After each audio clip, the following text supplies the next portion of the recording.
Chapter 548. After laying the foundation of the underhand sect on Pangu continent in this nameless valley, Wuxia suddenly recalled the information he was told by the people of Luo clan when he was in Mi province. There was a copy of the Panga's map in the prefecture overseer's mansion, which could tell if there were any immortal cultivators through the changes in the underground energy veins. In order to establish the underhand sect, he would need a vast foundation to provide a great amount of immortal stones, energy stones, and various spirit herbs to train his disciples. In order to do so, he would need to excavate energy stone veins and collect various spirit herbs. Wuxia even planned to find a blessed land, connect all the underground energy veins together, and forcibly build an immortal mansion. Any big move would be exposed in the copy of the Panga's map in the prefecture overseer's mansion, and he might be violently suppressed by the officials of Dayu. In order to avoid this danger, Wuxia had to rush to Zhongning City and solve this threat.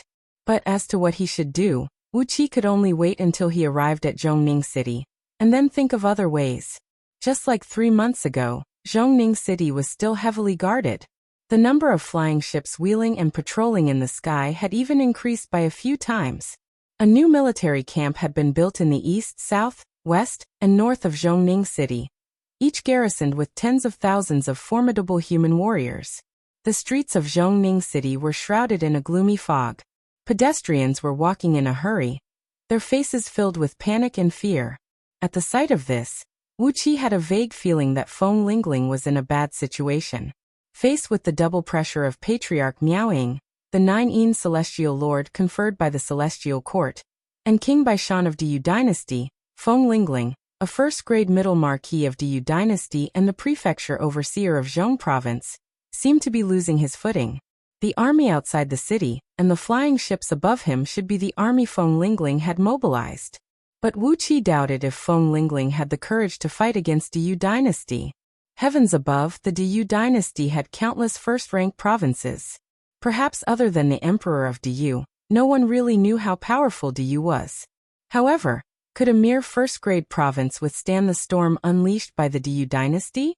Maybe this guy is just putting on a show? Hurrying along the street, Wuxia made his own judgment. Perhaps, Feng Lingling was really putting up a desperate fight just to negotiate with Dayu dynasty? Wuxia could not help but cry out in his mind once again. Oh heaven, is Feng Lingling out of his mind? Negotiating terms with the Dayu dynasty? Was he trying to force the human emperor to take action personally? However, this had nothing to do with Wuxia. Although Feng Lingling was set up by Wuxia and ended up in this situation, Wuxia had no sympathy for him at all. Wuxia had an old grudge against Feng Lingling's precious son, Feng Jupin. So, how could he have the mood to sympathize with Feng Lingling?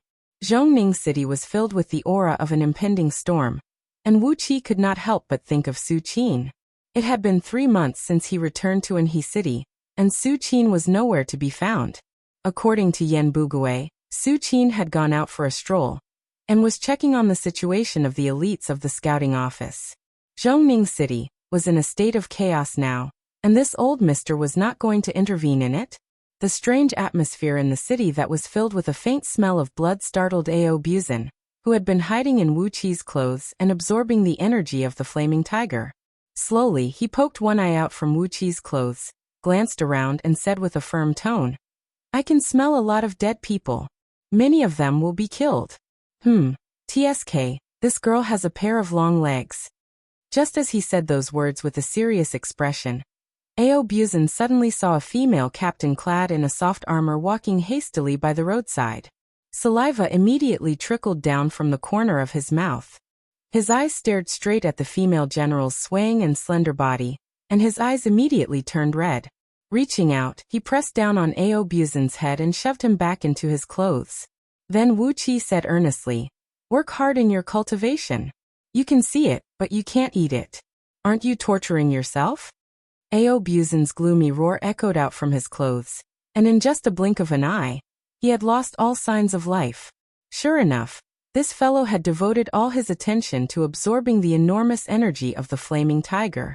Walking along the street and approaching the prefecture overseer mansion, Wuxia saw that the teleportation formation in front of the mansion was filled with fully armored warriors. With a cursory glance, he found that there were at least 5,000 formidable warriors surrounding the teleportation formation. A few captains clad in golden armor stood next to the formation, and the aura emanating from them made Wuxia hold his breath. They were definitely gold immortals. After losing the enchanting skull's flag and other immortal items that specialized in attacking one's nascent soul, Wuxia did not have a handy weapon. He dared not fight these captains who were strong enough to fight gold immortals. Carefully glancing at the few captains from the corner of his eyes, Wuxia hurriedly turned into a small alley on the side of the road. With just a glance, Wuxia found something very strange. The oracles of the Directorate of Celestials, who hovered above the mansion and formed a defensive formation with the flying ships, were nowhere to be seen. Apart from the 200 large flying ships cruising above the mansion, not a single oracle was seen. Without the help of the oracles, the defense of the prefecture overseer mansion was riddled with holes. Wuxia scanned the mansion with his chaotic divine eyes, and found that there were gaps everywhere that he could easily sneak into. After pondering for a brief moment, Wuxia recalled what Yumu had told him, and came to the conclusion that Yumu, the Grand Oracle of the Directorate of Celestials in Zhong Province, had abruptly renounced his support for Feng Lingling. It was very likely that Yumu had reached an agreement with someone in power in Diyu clan, betraying Feng Lingling in exchange for the protection of the rights and interests of Yumu and his clan in Zhong Province. Hee Feng Lingling, it looks like you're in a very bad situation. Wuxia thought gloatingly, and was pleasantly surprised to find that a chaotic and unstable Zhong Province was more beneficial to the development of the underhand sect. Therefore, he decided to let Feng Lingling suffer. The more turbulent Zhong Province became, the more convenient it would be for the underhand sect. After quickly considering the benefits that Feng Lingling's downfall might bring him, Wuxia smiled pleasantly. With a twist of his body, he transformed into a clump of yellow earth and mist and fused with the ground. Then he quickly plunged into the prefecture overseer mansion, and began to wander around under the mansion with ease. Complicated restrictive formations had been set up under the prefecture overseer's mansion, but the formations used by humans were very different from those used by immortal cultivators. The formations of the human race could only function under the control of powerful oracles at all times, unlike the formations used by immortal cultivators, which could absorb natural energies at any time and continue to function. When Yumu had removed all the oracles from the Directorate of Celestials, there were only 2 or 3 formations left under the mansion. Obviously, they were derived from immortal formations, and the others had long stopped working. With a sigh, Wuxia easily penetrated the dilapidated defensive system under the mansion, and entered the core of the mansion.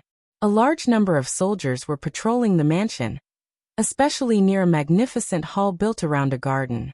Nearly 10,000 soldiers had surrounded the hall, and from time to time, officials in long robes and tall crowns, as well as generals in full armors, were seen walking in and out of the hall with complicated expressions on their faces. From time to time, the cries of women and children could be heard coming from one of the halls in the middle of the mansion. The mansion was on the verge of collapse, and it was a scene of doomsday. Wuxia could not help but shake his head. Neither Wuxia nor Su Qin, the mastermind behind all this, had expected that Feng Lingling would end up in such a state. At most, he thought that Feng Lingling would be killed in the dark abyss of the Northern Ocean. He did not expect that he would escape and return, and that he would bring the entire Zhong province into turmoil. After wandering around for a while, Wuxia found something interesting when his divine will swept across a hall behind the main hall of the mansion. A thought came to Wuqi's mind. This is it. He immediately fled into the hall, and appeared in the middle of the hall in a dignified manner. The hall was empty, with not a single person in sight. With his divine will, Wuxia discovered that not only this hall, but even the important halls in the surroundings, where a great amount of gold and jade jewelry, energy stones, immortal stones, and official documents were all unguarded. In the prefecture overseer's mansion, only the few halls near the back garden were heavily guarded by nearly 10,000 soldiers. The other places were practically deserted. Wuxia gave the tightly shut door a glance over his shoulder, smiled, and came before a strange screen at the far end of the hall. At first glance, it was just an ordinary screen made of white jade, measuring 100 feet in length and 30 feet in height. A clean piece of jade was mounted on a bracket made of black volcanic rock. It looked ancient and heavy, and there was nothing special about it. But if one were to look closer, one would notice that wisps of smoke or rays would flash across the screen from time to time, and many images of mountains, rivers, towns, and villages could be seen flashing across them. Countless tiny specks of light were hidden behind the screen, and between them were threads that were tens of thousands of times thinner than a strand of hair. With a thought, Wuxia memorized the distribution of these light specks and threads with his enormous divine will. If he was not mistaken, these light specks were the locations of the various spirit veins in Zhong province. And these threads were the energy veins that connected the spirit veins between the spirit veins. Wuxia exercised his chaotic divine eyes and glanced around the screen. When he found that there were no defensive mechanisms around the screen, Wuxia smiled delightedly and sent his enormous divine will into the screen. Immediately, he sensed a wisp of faintly discernible intelligence like that of a newborn baby. Sensing the intrusion of Wuxia's divine will, the intelligence immediately snuck into the depths of the screen. Wuxia's innate chaotic divine soul followed the wisp of wisdom and rushed into the deepest part of the screen like an invisible ghost, completely unaffected by the various restrictive spells on the other side of the screen. Amidst the boundless clouds and smoke, a small continent was seen hovering above them. It was a small continent with mountains, rivers, and countless villages and towns. When Wuxia scanned it with his divine will, he immediately found familiar mountains and rivers such as in He City and in Lu County. With just a thought in his mind, this small continent could immediately display the topography of Zhong province to him. Is this the core of the copy of Panga's map of mountains and rivers? Laughing strangely, Wuxia immediately separated a wisp of his innate chaotic divine soul and smashed it into the core. Suddenly, a large sheet of clouds burst out from the copy of Panga's map of mountains and rivers. Countless shadows of mountains and rivers flickered, while bolts of lightning struck straight towards Wuxia. Chapter 549. Hehe, are you trying to tickle me? Purple mist rose from his body as Wuxia forcibly withstood the attack launched by the copy of Panga's mountain and river map with his body. The power of the electric light was insignificant, roughly equivalent to the full power of a Jindan cultivator's thunder palm. It did not even break a hair on Wuxia's body. The booklet was just a supportive treasure. It wasn't a weapon to be used in battle, so how could it have much offensive power? Be good, don't run, don't run. You are not a living creature, so why are you afraid of death? Wuxia mumbled to himself. His enormous divine sense blasted into the core of the copy of Panga's mountain and river map, and swallowed the agile intelligence. Countless information instantly surged into Wuxia's sea of consciousness. It was information about all the spirit veins, spirit caves, and all the mountains and rivers in the entire central province. The information was very detailed, such as the number of 10,000 years old ginsengs, and the number of 10,000 years old Ganoderma growing on a particular mountain. All the information was clearly fed back into Wuxia's spiritual ocean. In just a quarter of an hour, thousands of mountains and about 30,000 spirit herbs had lost contact with the spirit veins. It could be concluded that there were cultivators active on these several thousand mountain peaks. Moreover, on one of the mountain peaks, there were more than 7,000 spirit herbs being picked at the same time. There was definitely a sizable immortal sect here, and they were currently collecting spirit herbs on a large scale. On the huge jade screen, a red light flickered lightly. Wuxia compared it to the location of the screen mountain. It was the place where he sensed more than 7,000 spirit herbs were picked at the same time. If the central province was not in such a chaotic state, the central province's army would have already rushed to that mountain to investigate the situation. But now that the central province was in chaos, no one was on duty in this hall, and no one paid any attention to the feedback from the screen mountain. Wonderful. So that's how it is. This copy of Panga's mountain and river map is actually connected to the entire central continent's earth vein. Wherever the earth vein covers, nothing can be hidden from this place. Wuxia sighed and said, "Fortunately, I got this information from the Luo clan.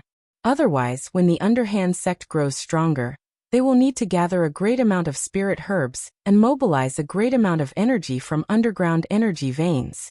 that will attract the attention of the officials of Zhong province.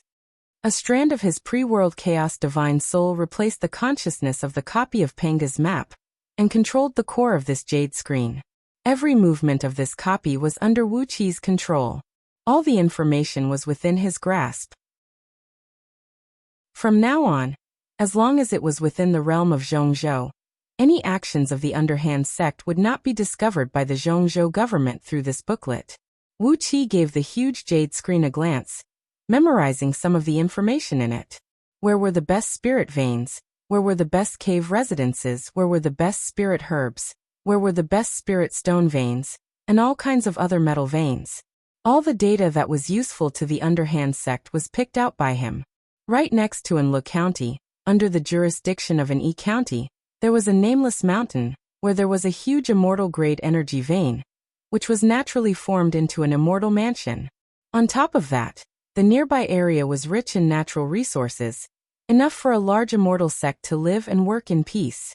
Without hesitation, Wu Qi chose this mountain as the future base of the underhand sect.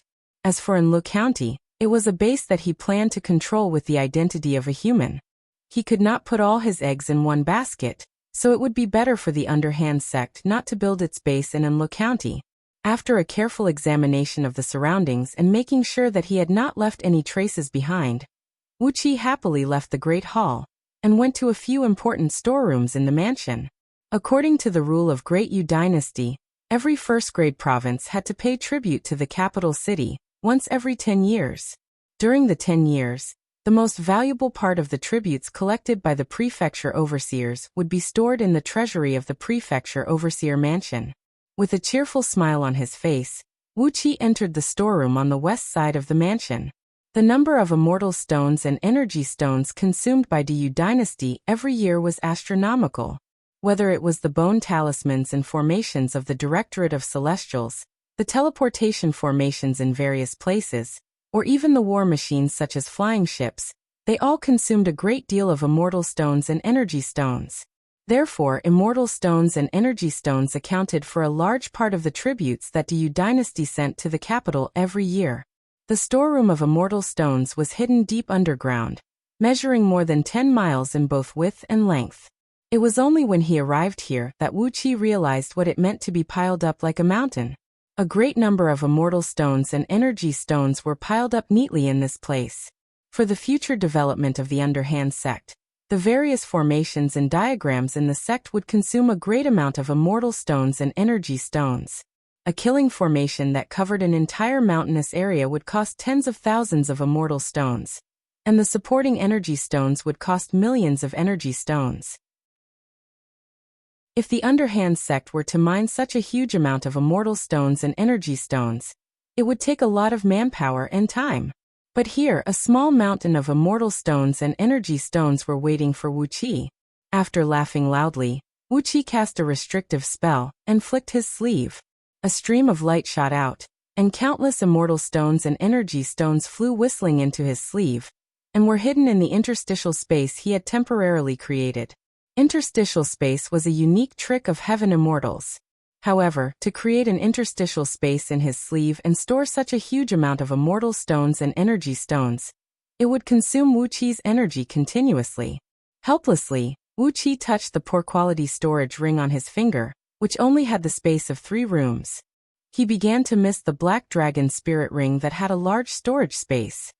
He sighed and gave the empty storehouse of immortal stones a look. Then he went into the storehouse of ores next door, and looted the huge amount of metal ores stored in Zhong province. After that, he went to the spirit herb storeroom, the pill storeroom, and some other storerooms. One of them was specially used to store the bones of the spirit beasts that were used to craft bone talismans. Pale white skeletons were piled up together. There were at least 100,000 spirit beast skeletons piled up together. As there was a technique in the Inferno Hellfiend scripture that could craft magical items with the bones of spirit beasts, Wu Qi naturally would not let them go. Therefore he packed them up and took them away as well.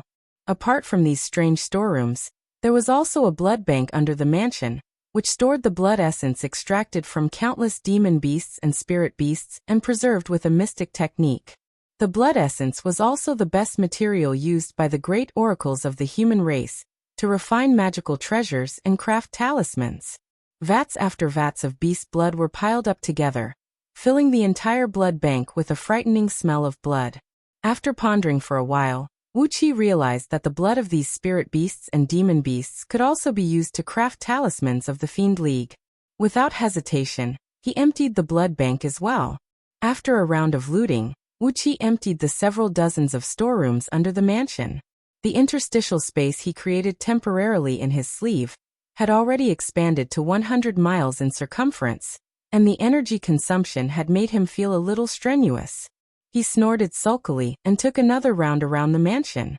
When he found that there was nothing left for him to take advantage of, Wuxia sneaked out of the ground and came to the street outside the mansion.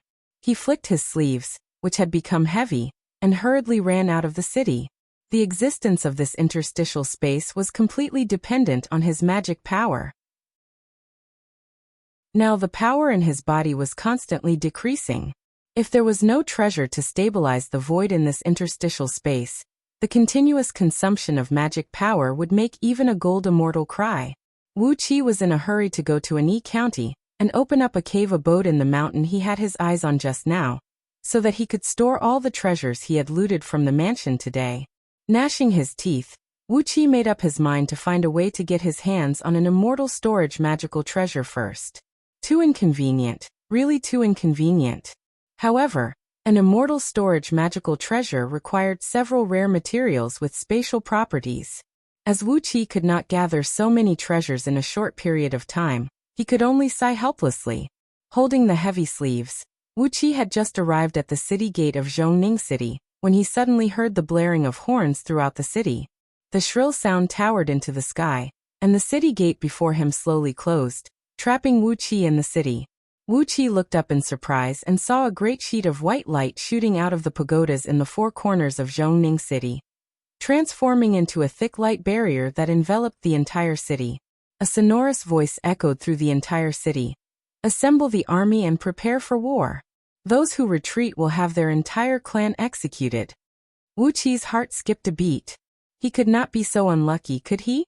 Could it be that someone was going to attack Feng Lingling? Damn it! Why did they come at this time? Looking at the tightly shut city gate, Wuxia felt like weeping but had no tears. If he had left earlier, he would be out of the city by now.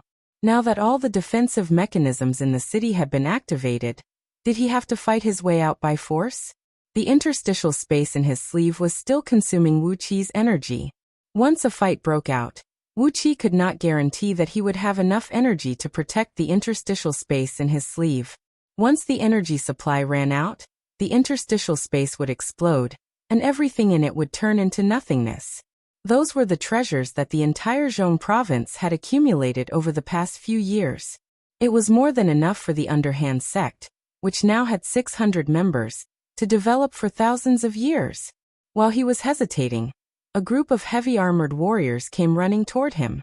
One of the captains, who was holding a two-handed sword, forcefully pushed Wuxia aside with his shoulder.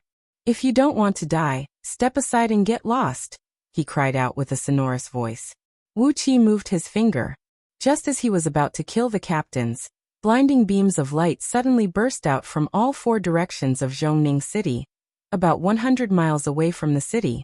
They towered several tens of miles into the sky, so anyone standing in Zhongning City would be able to see the flickering flames clearly.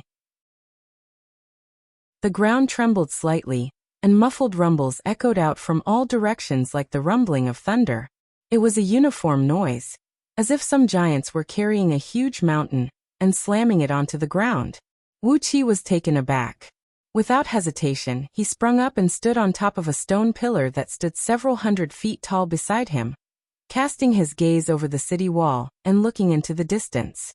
Outside Zhongning City, clouds of smoke and dust were rising into the sky, for armies were marching out from the blinding light, surrounding the entire Zhongning City.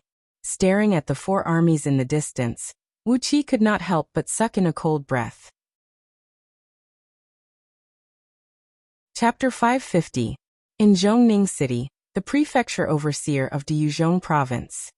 From the east, 1,000 longbowmen clad in heavy stone armors, each standing 1,000 feet tall, were marching neatly toward Zhongning City. Their skin was dark green, and from their faces to their necks, chests to their abdomens, and thighs to their ankles, their bodies were densely covered with complicated runes. Their several feet thick stone armors were emitting a faint green gleam, and countless runes were carved on their smooth and polished surfaces. Green airwaves visible to naked eyes were swirling around these longbowmen, emanating an enormous aura that made one's heart palpitate. These longbowmen were the culprits that caused the ground of Zhongning City to tremble. Not to mention their height and weight, just the stone armors they wore alone weighed at least several 100,000 kilograms. With every step they took, they covered a distance of over 100 feet. Every step they took left deep footprints on the ground, and countless tiny cracks could be seen on the ground around them. Behind these longbowmen were 30,000 elite warriors clad in bronze armors, riding on single-horned dragon riders that looked like raptors. Their left hands were holding the reins, while their right hands were holding a 60-feet-long spear with a peculiar shape. They were following closely behind these longbowmen. Wuxia gave these men a glance with his divine will. Each of them had an overall strength not weaker than a heaven immortal, and the elite soldiers behind them each had an overall strength that could match a nascent divinity cultivator. From the west, 300 flood dragons were dragging 100 heavy bronze chariots, whistling as they charged toward Wuxia. Each chariot had 6 wheels, was 30 feet wide and 100 feet long, and had 2 floors. The first floor was packed with heavily armored soldiers armed with powerful crossbows, while the second floor was packed with soldiers clad in light, soft leather armors and armed with sharp blades, ready to attack the city. Behind the 100 bronze chariots were a large number of slow-moving siege weapons, including tall ladders, huge mobile watchtowers, and ancient war machines such as battering rams and battering rams. Among them, the most eye-catching were 3 tall celestial fiend puppets carved out of obsidian. Each of them stood 2,000 feet tall, emanating a dazzling light as they walked slowly toward the city wall, driven by the runes embedded in them. Wuxia glanced at the city wall of Zhongning City, wondering if it could withstand a single punch from these 3 obsidian celestial fiend puppets. Through his chaotic divine eyes, he discovered an energy core inside the puppet, which was as hot as lava and emitting a bright light like a small sun. Judging from the terrifying power emitted by the energy cores, it was clear that the 3 stars in the sky had been shot down, and after a powerful compression, they were embedded in the bodies of these puppets as power sources. Just the power of these 3 energy cores was comparable to that of an 18th-tier gold immortal. It was not hard to imagine the destructive power of these puppets. In the north, there were 60,000 feathermen flying in the sky, their wings connected with each other, turning into a dark cloud that covered the sky and swept over. The feathermen were flying at a height of 100 miles above the ground, holding exquisite longbows in their hands and carrying huge quivers on their backs. Each of them carried at least 300 arrows on their back. When the arrows were shot down from a height of 100 miles above the ground, regardless of the initial kinetic energy of the arrows, the height of 100 miles was enough for these alloy arrows to easily pierce through a tens of feet thick stone wall. Ordinary cultivators would not be able to withstand the impact of a random arrow. Below these winged men, there were 20,000 different kinds of people. There were 3-eyed people, 2-faced people, 1-armed people, 1-legged people, and strange people with a big hole in their chest. There were only 20,000 people, but there were almost 1,000 different kinds of people among them. What surprised Wuxia the most was that there were a few carriages among them, each of which had a few large crystal water troughs, in which lay a few beautiful mermaids and mermen with curvaceous bodies and beautiful faces. Only heaven knew how these mermaids fought while soaking in the water troughs, but they had managed to come here. One of the mermaids was sobbing, tears rolling down his face and falling into the water trough, turning into thumb-sized pearls. More than half of the water troughs of these mermen were taken up by the pearls formed from these tears. Shaking his head, Wuxia looked south. The south looked like a regular army. 3 chariots pulled by true dragons were slowly marching toward Zhongning City, with 50,000 soldiers lined up in a formation. The 50,000 soldiers marched in a strict formation, looking mighty and emanating a faint murderous aura. While marching, the 50,000 soldiers did not panic at all. They steadily maintained the formation that was emanating a murderous aura, and none of them made a wrong move. Above the 50,000 soldiers, 3 dragon-shaped flying ships were gliding along with the formation. Near the ships were nearly 10,000 oracles of the Directorate of Celestials hovering in midair. Their bodies were surrounded by flashing lightning bolts, surging flames, rolling waves, and puffing clouds.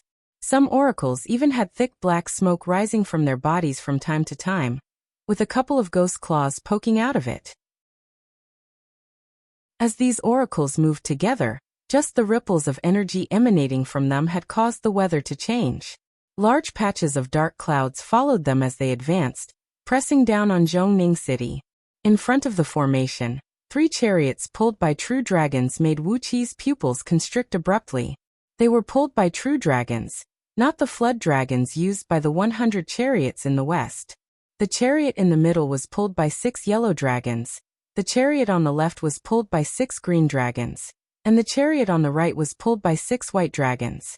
The 18 dragons had shrunk their bodies to about 300 feet, and the aura emanating from them made Wuqi's skin tighten.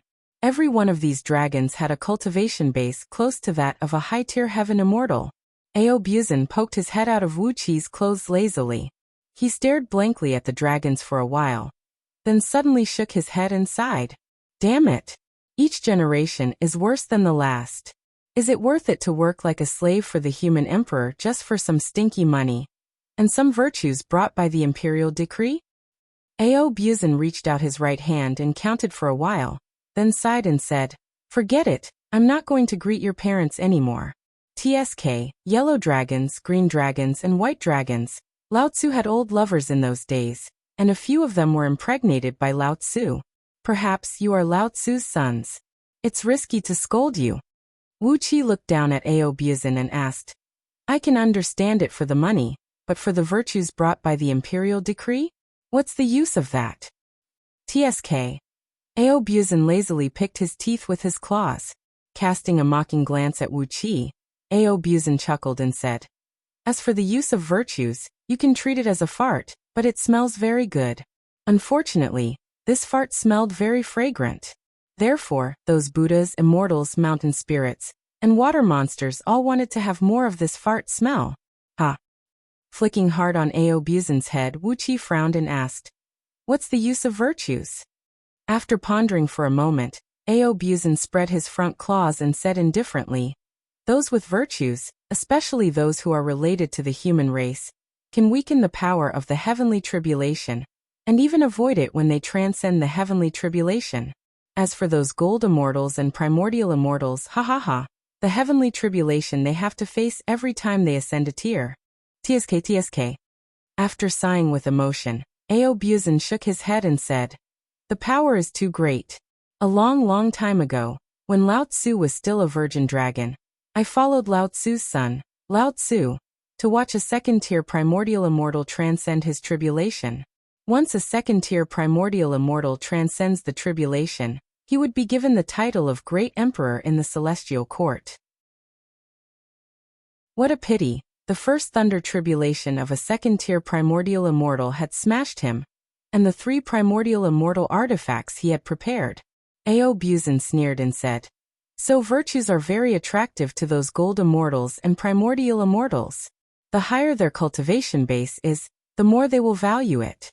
The virtues of the human race could help immortals weaken, or even resist the power of the heavenly tribulation." Wuqi nodded thoughtfully.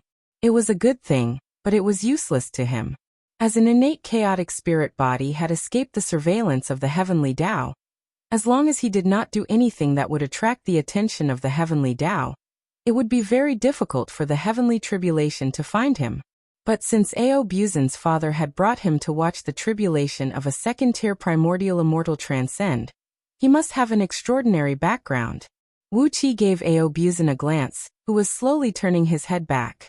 He was thinking that he would have to interrogate this fellow one day and find out his background. While they were talking, the 3 chariots were approaching Zhongning City.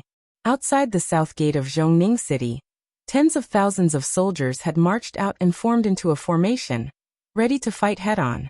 As a light shout echoed through the area of 100 miles in circumference, the 50,000 soldiers behind the 3 chariots stopped altogether, and only the 18 heavenly dragons continued to pull the chariots forward.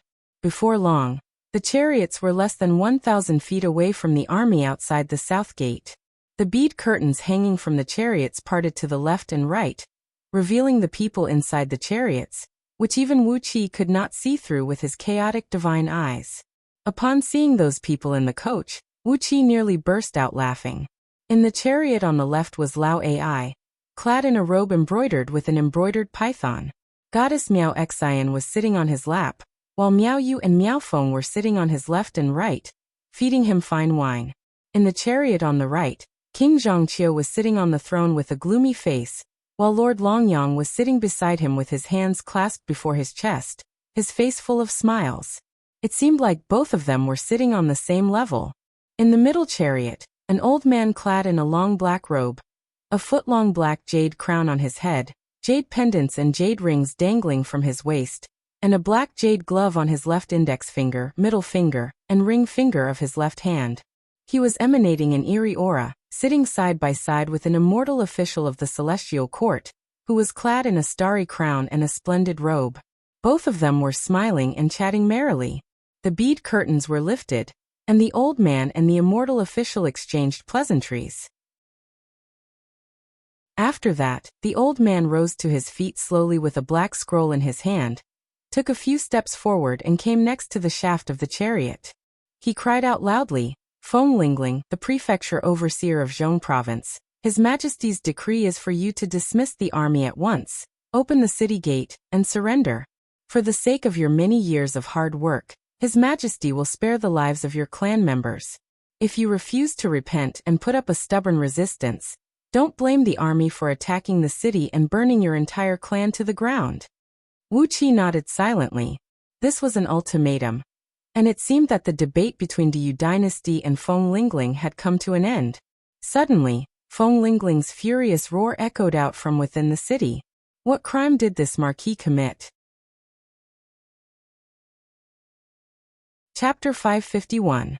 Like a wounded beast that had fallen into a trap, Feng Lingling's roar was filled with a sense of desolation and despair. His sonorous yet hoarse voice towered into the sky like a whirlwind brought up by a great rock, causing a strong gust of wind to surge around Zhongning City, and dust to spread out in all directions like a gray iron curtain. The old man smiled faintly. With the imperial decree in his hand, he cried out in a deep voice, "Who are you to judge whether you are guilty or not? Feng Lingling, bow your head and admit your guilt, and you may still have a chance to live. If you resist stubbornly, don't blame the army for being merciless and wiping out the entire Zhongning City." Wuxia was shocked. Wiping out the entire Zhongning City? If you want to kill Feng Lingling and his clan, I will not have any objection. But if I wipe out the entire Zhongning City, won't I be trapped in it as well? Frowning, Wuqia's body abruptly transformed into a clump of dark mist, and he was about to drill into the ground. But a burst of white light flickered on top of the pagodas around Zhongning City, and a tremendous counterforce bounced Wuxia up from the ground, causing him a severe pain all over his body, and nearly breaking his bones into pieces. He glanced around furiously. Zhongning City had activated its strategic defensive mechanism, and even the escape art found in the Inferno Hellfiend scripture could not escape from it. With a twist of his body and mind, Wuxia transformed into a gust of wind and fled into the sky. But a sheet of white light sprinkled down from the sky, and numerous runes could be vaguely seen flickering in the air. Once again, Wuxia slammed headfirst into an iron wall. His body twitched violently as he was bounced back. Countless stars were blinking before his eyes, and he nearly fainted.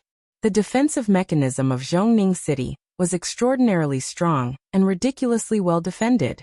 Even without the oracles from the Directorate of Celestials, it still exerted a power that left Wuxia helpless. After all, it was the capital of a first-grade province, and the defensive mechanism of Zhongning City represented the highest level of all the defensive mechanisms and formations of the Yu dynasty. Its defensive strength was only slightly weaker than that of the capital city of the Yu dynasty. Even Wuxia could only sigh helplessly at the sight of such a tight and meticulous defensive restriction. Although he was exercising an innate escape art, he was still bounced back by the enormous restrictive force in the void. The person who designed this defensive mechanism must be a top figure in Diyu's Directorate of Celestials, and most likely, he was in existence whose strength was comparable to that of a primordial immortal. Only someone like that could restrict the innate chaotic energy. Wuxia gave the surroundings an annoyed look, then frowned. Stealthily, he transformed into a dark shadow and plunged into the shadow of one of the battlements. Feng Lingling's voice towered into the sky. I have an army of several 100,000 soldiers under my command. How dare you act recklessly? The elderly man, who was holding the edict, chuckled. Shaking his head, he abruptly leaped up and floated in the air, about a mile high from the ground. He unfurled the imperial edict in his hand.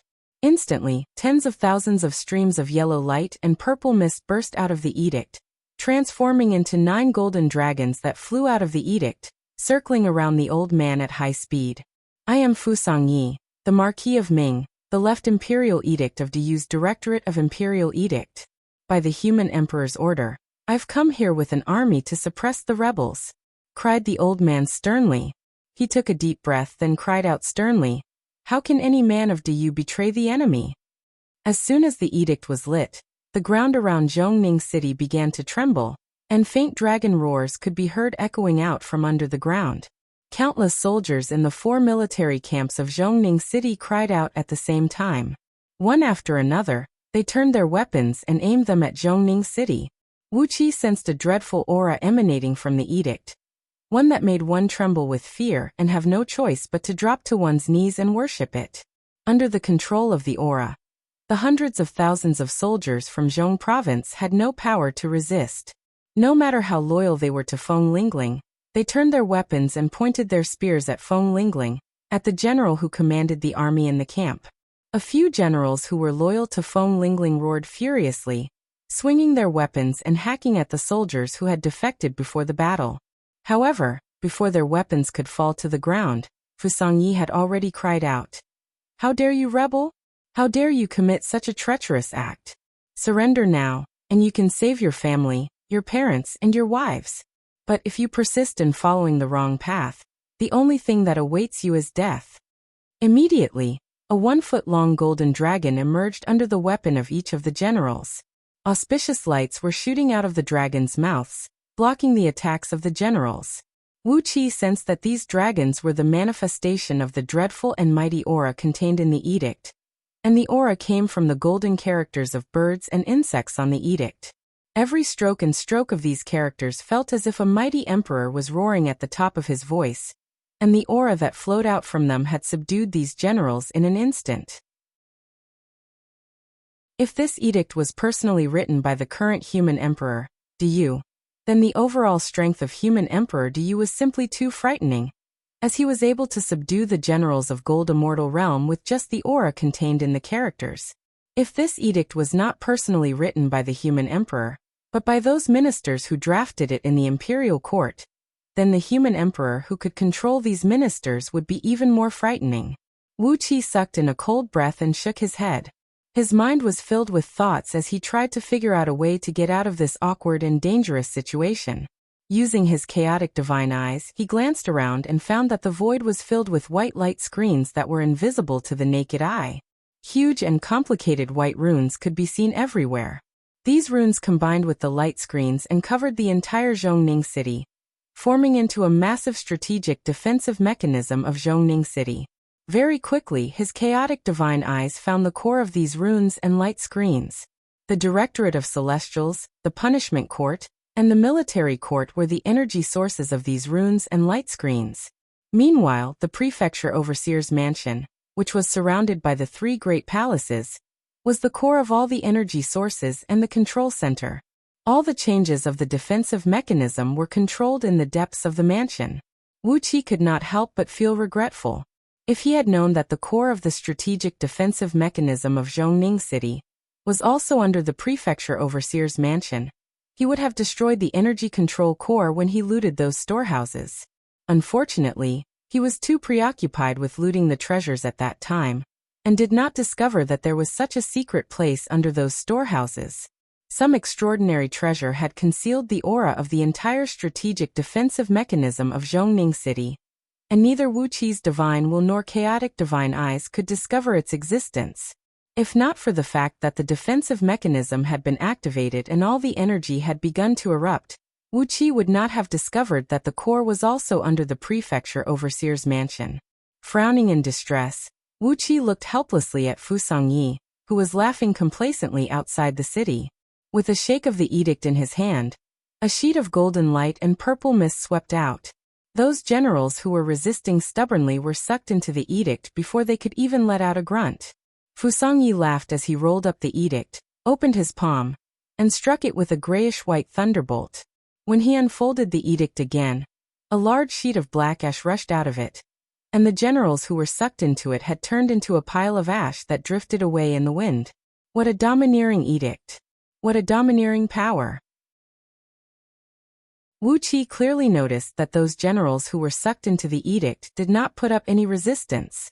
They did not even have the thought of resisting before they were sucked into the golden light and purple mist.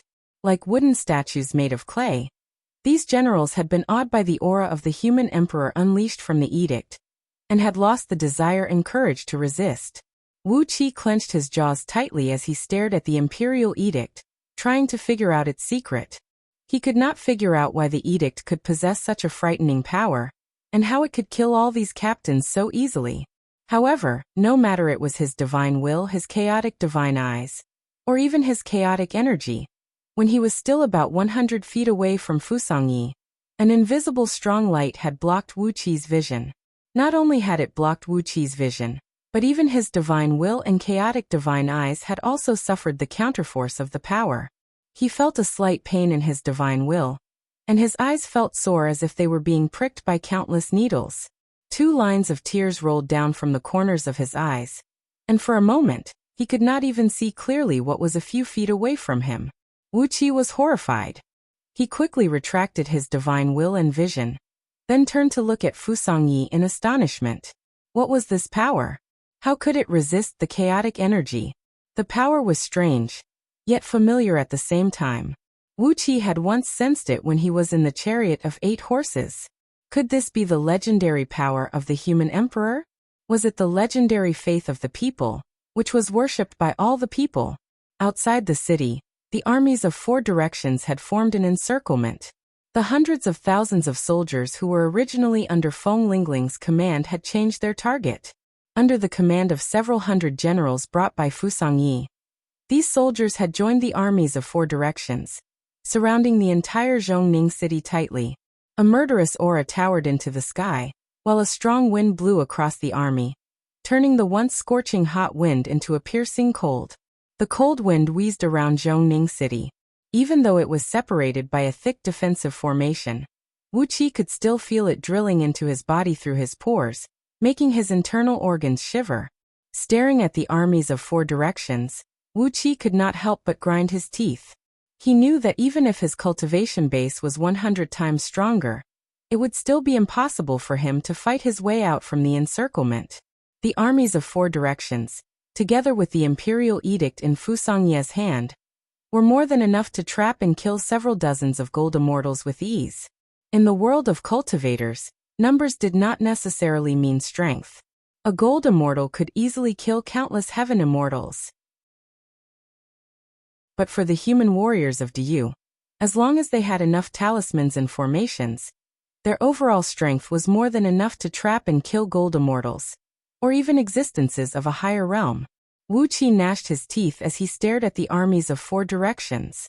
Were these fellows really going to slaughter Zhongning city? Even as his heart was burning with anxiety, Lao Ai slowly rose to his feet with goddess Miao Xian in his arms.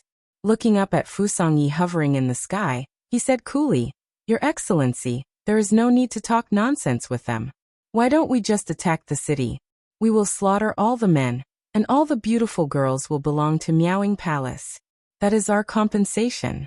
As for the gold and silver, we will divide them according to our agreement." Goddess Miao Xian cried out in a sweet voice, "Isn't that right? We have prepared such a grand formation, and it will be a waste of our energy if we do not fight them to the death. Let's attack the city now." If Feng Lingling really surrenders, it will be so boring.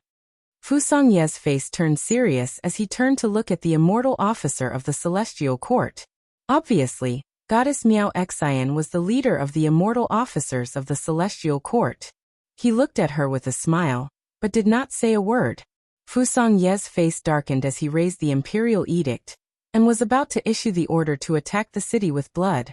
But right at this moment, Lord Longyang rose to his feet and called out slowly, "Wait, Feng Lingling. Wait. Feng Lingling, you still have a way out. The last way out." Chapter 552. It was the only way out. Not only did Feng Lingling stop his clamor, even Wuxia had focused all his attention. The only way out was to avoid the possibility of war and the loss of lives. Of course, it also prevented Wuxia from fighting the army outside the city. Wuxia was not interested in getting involved in the muddy water of an army of hundreds of thousands of soldiers. Suddenly, a dead silence reigned both inside and outside Zhongning City, with only a few sudden cries of babies coming from inside the city. Without any warning, the few houses where the cries of babies could be heard suddenly crumbled to pieces, and all the people inside, including the babies, were crushed into mud and blood. Only then did Feng Lingling's voice come from afar. "Hee, the only way out? Feng Lingling has been running amok all his life, and this is the first time someone has said such a thing to me." Lord Longyang sighed softly. He flicked his sleeve and stamped his foot, then said in a soft voice, "Since Prefecture Overseer of Zhong Province is unwilling to listen to my good words, then let's go to war. I can also take this opportunity to see how much combat strength Prefecture Overseer of Zhong Province still has after the Human Emperor's edict has taken control of all the soldiers in the 4 camps outside the city." Sitting on the throne, King Zhongqiu said in a cold voice, "Forget about the soldiers in the 4 camps. The Directorate of Celestials has already fallen out with Prefecture Overseer of Zhong Province, and their Grand Oracle, Yu Mu, is already one of us. Without the support of the Directorate of Celestials, how long can the defensive formation of Zhongning City last?" Wu Qi's ears pricked up, and Feng Lingling's voice immediately rang out. "What is the way out? Tell me." Lord Longyang smiled charmingly and said softly, "I suppose Marquis of Zhong already knows the reason behind this. We don't care about the mistakes and losses. As long as I submit to Your Highness and serve Your Highness wholeheartedly in the future, what happened today is still in the past, and can be discussed." Sighing softly, Lord Longyang smiled softly and said, "According to Lord Lao Wang, Marquis of Zhong Province, Feng Lingling is a capable minister. Otherwise, how could he occupy the high position of Marquis of Zhong Province? Although he is a little arrogant and does not know the rules of a minister, his ability and talent are all there. Wouldn't it be a pity if such a capable minister were to die? Lord Fusangyi, do you agree?" With the imperial edict in his hand, Fusangyi, who was controlling an army of hundreds of thousands of soldiers and preparing to attack the city, looked at Duke of Longyang with a solemn expression. After a long silence, he shook his head and said, "Mr. Longyang, what you said just now, was it King Baishan's intention?" Lord Longyang looked at Fusangyi in astonishment. After pondering for a while, he bowed to Fusangyi and said, "How could this be the idea of our Lord Lao Wang? However, when Lord Lao Wang told us about what happened, he mentioned Feng Lingling. Longyang felt pity for his talent and the difficulty in cultivating his cultivation base, so he wanted to spare his life." Lord Longyang chuckled and said in a soft voice, "Do you think that our master Lao Wang is the kind of man who tolerates rebellious people and protects those who harbor evil intentions? What kind of person does Lord Fusang think our Lord Lao Wang is? Is this not something that our Lord Lao Wang can do, say, or even think about?" Fusangyi turned to look at King Zhongqiu with a stern expression. "What do you think, King Zhongqiu? What you said just now?" King Zhongqiu did not say a word. He just looked at Lord Longyang and nodded. Lord Longyang sighed softly. Staring at Fusangyi, he said with a smile, "Why are you so calculative, Lord Fusang? Feng Lingling is a capable minister, and I don't want to kill his entire clan just like that. If he can leave the city and surrender, it will prove that he still has some repentance in his heart." Fusangyi said immediately, "Even if he does leave the city and surrender, he will be captured alive and brought to His Majesty. Lord Longyang spread his arms and said, "Have you forgotten something, Lord Fusang? Before His Majesty issued the imperial edict and ordered us to lead the army to besiege the city, he only told us to deal with it as we see fit. Feng Lingling is just a mere marquis of first order. Do you really want to capture him alive and bring him back to His Majesty?" Fusangyi smiled and shook his head. He gave Lord Longyang's peerlessly handsome face a glance, then sighed softly and said, "What you said does make some sense. It is rare that both your highnesses are not going to hold Feng Lingling accountable for his offense. Therefore, he should be handed over to both your highnesses." Lord Longyang said immediately, "It is the young prince who cherishes talents. Our Lord Lao Wang will never take a liking to a mere Feng Lingling." In just a few words, countless blades, spears, swords, and halberds were hidden in the words of Lord Longyang and Fusangyi. Fusangyi gave Lord Longyang a deep look. His facial muscles twitched, and he did not say a word for a long while. Lord Longyang smiled indifferently. Staring at Zhongning City, he cried out sternly, "Feng Lingling, don't make a mistake. You might not care about your own life, but don't you care about your family and children as well?" After a full 15 minutes, Feng Lingling's old and tired voice was heard. "Fusangyi, did His Majesty mention in the imperial edict? How would His Majesty punish me if I were to open the door and surrender? Was it a reprimand? Demotion? Banishment? Confinement? Or some other means? I have 175 sons and grandsons, and 97 daughters and granddaughters. I don't even need to mention my wives and concubines. What will they do?" Fusangyi remained silent for a long while, and then he said slowly, "His Majesty always has a tolerant and benevolent heart." Feng Lingling laughed fiercely and said, "How can I open the door and surrender with such empty words? When I open the city gate, all of you will be at the mercy of me." Lord Longyang chuckled. Even as he was about to say something, Lao Ai had already cried out impatiently, "Feng Lingling, why are you talking so much nonsense? You can either open the city gate and let them do whatever they want to you, or you can just fight us. I'm very interested in your daughter, your granddaughter, and even your wives and concubines, as well as your mother." Goddess Miao Xian twisted her body and giggled.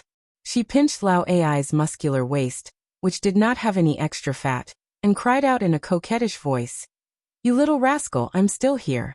How dare you have the heart to touch another woman?" Lao Ai roared with laughter. In front of the crowd, he rubbed Goddess Miao Xian's curvaceous body with all his might, nearly turning her into a naked sheep in just a few strokes. Lao Ai let out a strange laugh and said, "What? Didn't you feel very happy when I played with those female disciples of Miaoing Palace in front of you?" Goddess Miao Xian giggled, while Lao Ai stuck out his lower abdomen and laughed wildly. Miao Feng and Miao Yu, who were standing off to the side, giggled with laughter. Even the immortal official of the celestial court inside the chariot frowned, and turned his head away as he could not stand it anymore. From a distance, Wuxia even saw the immortal official's lips move slightly. Although he did not make any sound, he had indeed cursed under his breath. "Shameless fiend immortal." Shaking his head, Wuxia glanced to the left and right, trying to come up with all kinds of ideas in his mind. Break out of the formation? The defensive formation of Zhongning City was simply too powerful.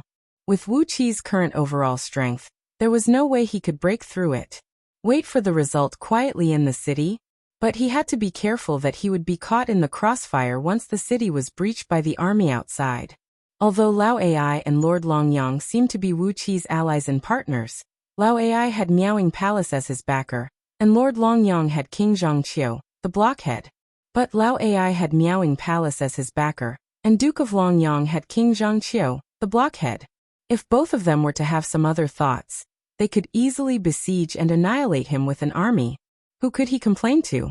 While Wu Qi was pondering over all kinds of ideas, Feng Lingling cried out sternly, "Don't you dare humiliate me, you knave! Fusangyi, do you really think that you can conquer Zhongning City?" Lord Longyang and Lao Ai shook their heads at the same time and sighed.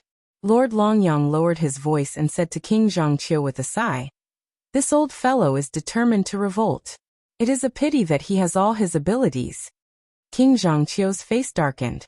After a long while he cried out in a low voice, "Old fool, I'll rape all his wives and children, and kill all his clan members." Meanwhile, Lao Ai murmured to Goddess Miao Xian with a regretful tone, "Tsk, once the city is breached, according to the decree of the human emperor, this Feng Lingling will be dead for sure. What a pity for the girls in his clan, I was planning to dote on them." Goddess Miao Xian just smiled and did not say anything.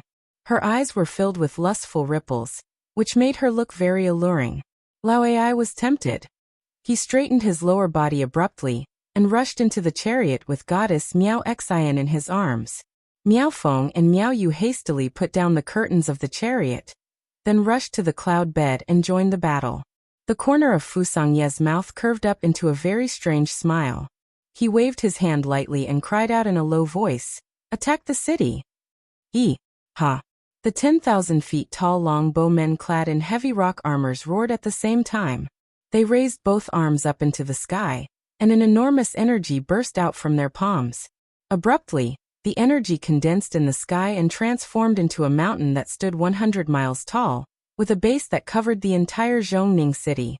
A muffled rumble echoed out as the enormous mountain fell straight down from the sky, smashing straight towards Zhongning city. The people of Longbow Kingdom roared excitedly, while the Feathermen and some other strange humans let out sharp and sonorous cries at the same time. The mountain plunged abruptly from the sky thousands of miles above the ground like a shooting star. At a speed that was thousands of times faster than a shooting star, it smashed brutally onto the defensive formation of Zhongning city, like a beam of light that streaked across the sky. A faint cracking noise was heard. In Wu Qi's chaotic divine eyes, he saw that one of the three most critical energy cores in the defensive formation of Zhongning city, the one located in the Directorate of Celestials, had suddenly disappeared without a trace. After that, a dark light screen enveloped the entire Directorate of Celestials. With one of the three energy cores gone, the defensive mechanism of Zhongning city crumbled instantly. The lofty mountain in the sky pressed down gently, and a frightening astral wind came whistling down. 80% of the buildings in Zhongning city were instantly shattered into pieces. Broken rocks flew in all directions, smashing the brains of countless citizens and killing them with broken bones and tendons. Feng Lingling's furious howl was heard coming from the distance. "You Zong, you son of a bitch! How can you call yourself my in-law?" The gigantic mountain fell heavily on Zhongning city, crushing the entire city under its weight. Yu Zong's voice was heard coming leisurely. "Isn't it just a few of your sons and grandsons who married my daughters and granddaughters? It's fine if you don't want to be in-laws. This old man doesn't mind that they are no longer virgins. Return them to me, and this in-law can end here." Feng Lingling was so angry that he howled furiously. The defensive formation of Zhongning city was broken. Chapter 553. As the great mountain came crashing down, the natural energies around Zhongning city were thrown into a complete mess. The energies of 5 elements were mixed together, and vaguely, there was a sign of them fusing into one and turning into chaos. The combined force of 1,000 longbow men of heaven immortal realm was too great to withstand. Wu Qi had his body curled up, and was hiding several tens of feet under the ground. His aura was faintly fused with the surrounding natural energies, as he was ready to face the impact. A loud boom rang out, and a tremendous force came crashing down from above. Wu Qi's body trembled, and a series of creaking noises could be heard coming from his bones and muscles. The tremendous force nearly crushed him into a meatball. He coughed out a mouthful of blood in a sorry state, then cursed Fu Sangye in a low voice, who had given the order to attack the city. Layers upon layers of strange forces rushed crazily towards Wu Qi like a great flood. Wu Qi opened his eyes, and he could clearly see layers upon layers of strong yellow beams coming at him like giant dragons rolling and tumbling in the air. Wherever these yellow beams went, the soil was shattered into the tiniest grains of sand and dust. It was a brutal and overbearing force, as if several hundred giant deities were hammering everything under the ground with thunder hammers in their hands. Cursing furiously, Wu Qi kept moving his palms, unleashing several dozens of primordial runes that transformed into dark beams and condensed into a thick light screen around him that looked like a bronze bell. Then he waved his palms, unleashing a vast amount of earth energy from under the ground, while a large sheet of acquired magnetic force burst out amidst loud buzzing noises, fusing into the defensive barrier formed from primordial runes around him. At the same time, a great amount of cold air rushed out from the surrounding soil and condensed into a layer of translucent dark-een crystal wall, also fusing with the defensive barrier formed from primordial runes. 3 layers of defensive barrier merged into one, tightly wrapping around Wuqi's body. When the strong yellow beam came crashing onto the barrier, it produced a frightening boom and made Wuqi's body tremble violently. Stars danced before his eyes, and his energy and blood were rocking violently, as if his body would explode at any moment. He laughed bitterly, seeing that the restrictive spell he had constructed was about to crumble under the impact of the strong yellow light. He twisted his body and transformed into a clump of hazy, dark fiend aura, which spread and spread in all directions. With an earth-shattering boom, the restrictive spell Wuqi had set up shattered. The strong yellow light swept through the demonic aura generated by Wuqi's body in an unstoppable manner, then rushed into the depths of the ground. Countless explosions rang out as they passed through, shattering some of the remaining defensive mechanisms beneath Zhongning City, leaving nothing behind. Covered in blood, Wuqi retracted his devil energy and returned to his original form. He had almost used up all of his energy, and the temporary interstitial space in his sleeve was about to collapse. Furiously, he cursed the longbowmen who were attacking the city. His eyes darted back and forth, trying to find a way to tide through the current crisis. Although the defense of Zhongning City had been breached, the rest of the battle had nothing to do with Wuqi, and he would never help Feng Lingling. However, there would be chaos during the battle, and it should not be difficult for him to find an opportunity to steal or rob 1 or 2 storage magical treasures with large storage capacity. With the bad thoughts rumbling in his mind, Wuqi carefully crawled out of the ground, exercised a concealing spell to conceal his body, and carefully came out from the surface. Zhongning City was now a piece of flat land, and the lofty mountain erected by the longbowmen had vanished without a trace. However, only the Directorate of Celestials was left standing in the city. Apart from the intact Directorate of Celestials and the tens of thousands of oracles hovering above it, all the buildings in Zhongning City had collapsed, and all the people in the city were dead, without leaving even a trace of their ashes. Under the impact of the strong yellow light, even with Wuqi's cultivation base and his magical divine ability, he was almost severely wounded, let alone those ordinary people. Over 1 million people in Zhongning City were turned into nothingness by the attack, and they did not even have the chance to be transformed into ghosts. Exercising his chaotic divine eyes, Wuqi glanced around. Not only had the strong yellow light destroyed the fleshly bodies of all the people in Zhongning City, it had also shattered their souls that had drifted out of their bodies. The air was filled with soul essence particles, and through Wuqi's chaotic divine eyes, they turned into a dense purple mist that blanketed the entire Zhongning City. With a thought in his mind, Wuqi carefully exercised a mystic art from the scroll of stealing. A stream of light shot out from between his brows, transforming into a whirlpool that kept sucking all the soul essence particles in the surroundings into his body. Nourished by these soul essence particles, his innate chaotic divine soul grew and grew stronger at an incredible speed, becoming heavier and more stable. Before long, a figure that looked exactly like Wuqi, emanating a faint purple golden light, gradually took shape in his spiritual ocean.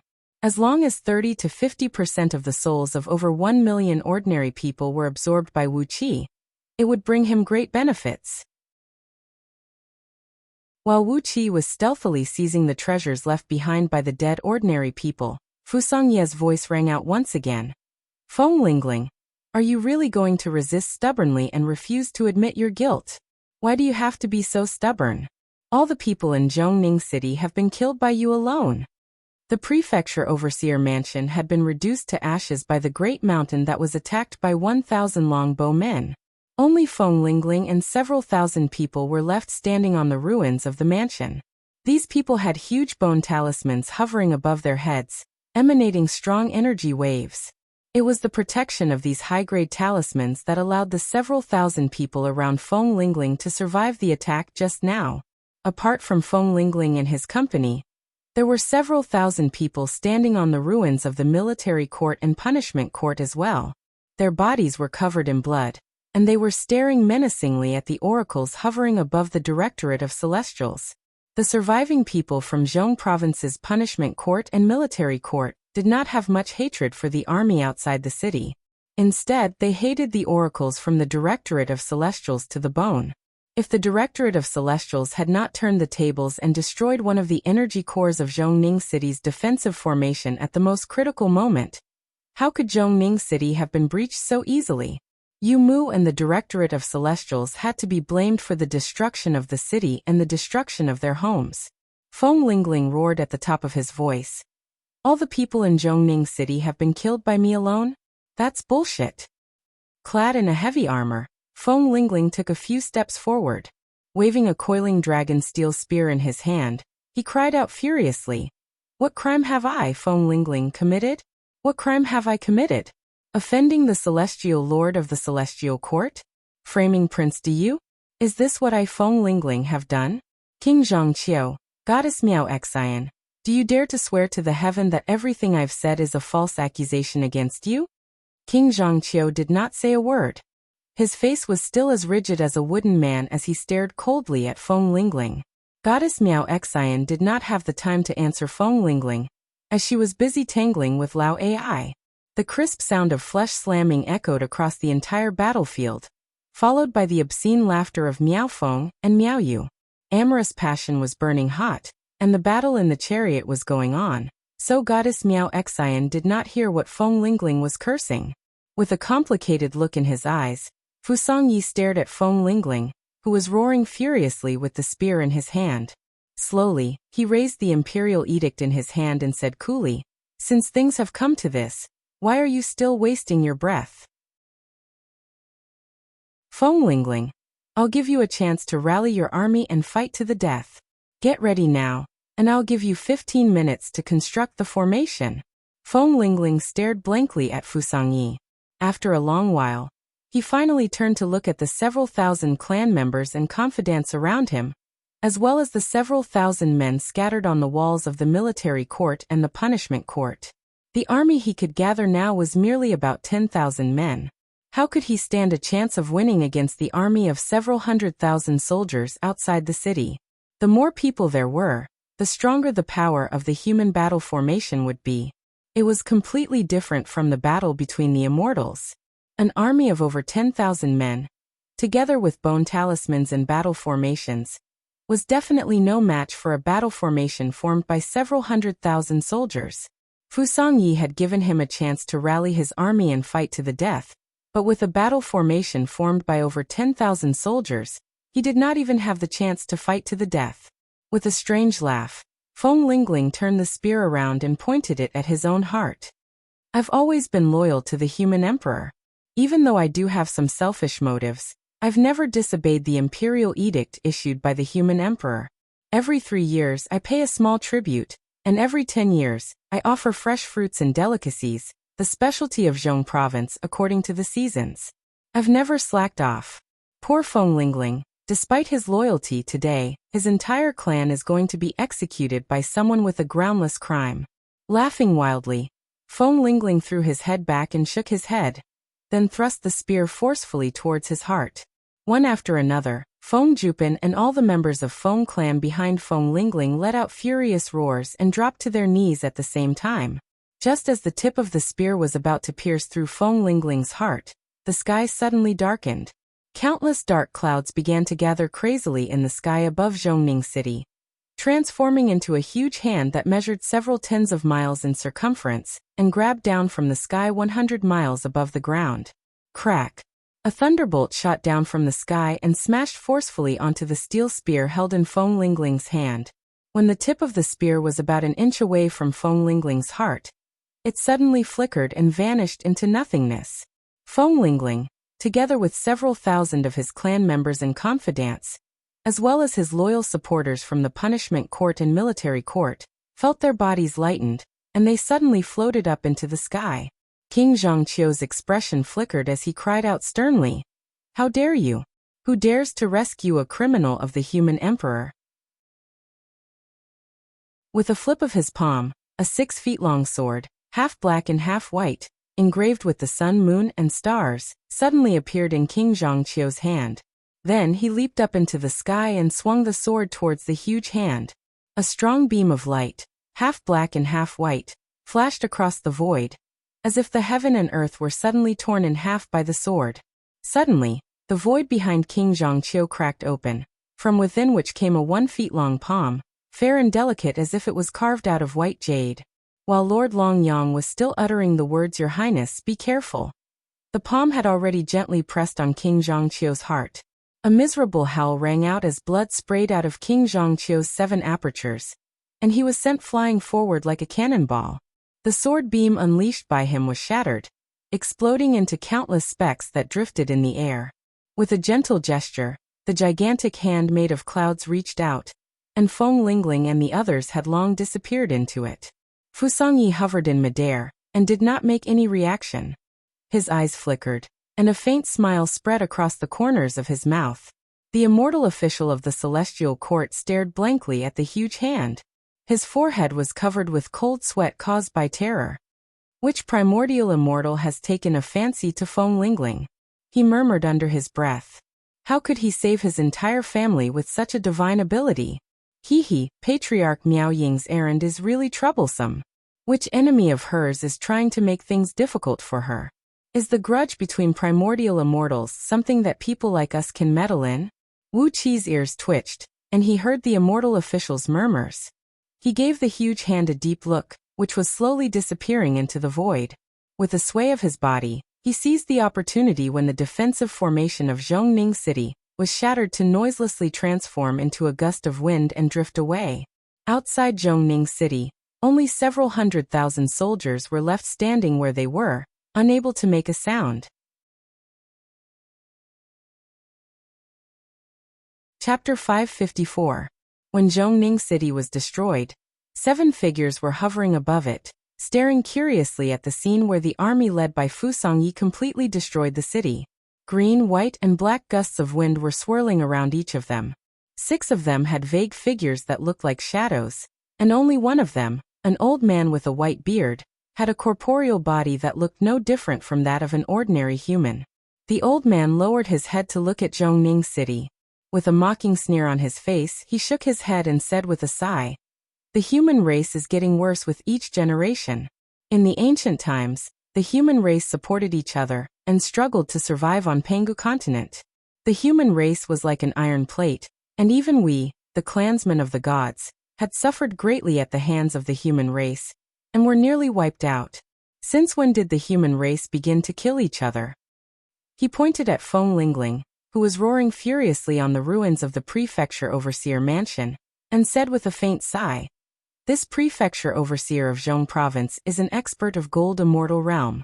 In the ancient times, such an expert of the human race would only be killed in the war with the alien races. How could his own people attack him?" The white-bearded old man, who was shaking his head and sighing, suddenly had his expression flickered. At this very moment, dark clouds began to gather above Zhongning City from all directions. The huge palm pressed down casually, scooped up Feng Lingling and the others, and brought them away. King Zhongqiu wielded his sword and attacked the huge palm, trying to stop Feng Lingling and his companions. But he was severely wounded and coughed blood by the palm that suddenly appeared behind him. "This is..." The old man's expression flickered as he gnashed his teeth and said, "I didn't expect Feng Lingling to have such a powerful backer. What a pity that I can't see the wonderful scene of the human race killing each other." The 6 vague figures behind the old man spun at the same time. Amidst the whistling wind, their barely audible voices could be heard. The old man cocked his head and listened to their voices, then shook his head and said with a sigh, "That's right, we need to get down to business. Since Feng Lingling is still alive, there's nothing to see in the struggle for power and profit." The old man sniffled carefully, then took out a green wooden board and carefully rubbed it for a while. A glistening gust of wind spurted out from the wooden board, and a faint red flame could be vaguely seen on it. The old man gritted his teeth and murmured, Wind Wolf and Flaming Tiger are both gods born by the heaven and earth, and they are gods with excellent innate talents. If they grow, they will have the potential to break through and become ancient gods. I don't care who killed them. I will burn them to ashes. A trace of red light flickered on the wooden board, slowly moving across the wooden board. The white-bearded old man snorted coldly. He nodded with a smile and said, Wind Wolf's soul was completely destroyed, and not even a bit of his remains was left. But that fire tiger still has some energy left in this world. Presumably, the person who killed them didn't have time to take away all of the fire tiger's energy?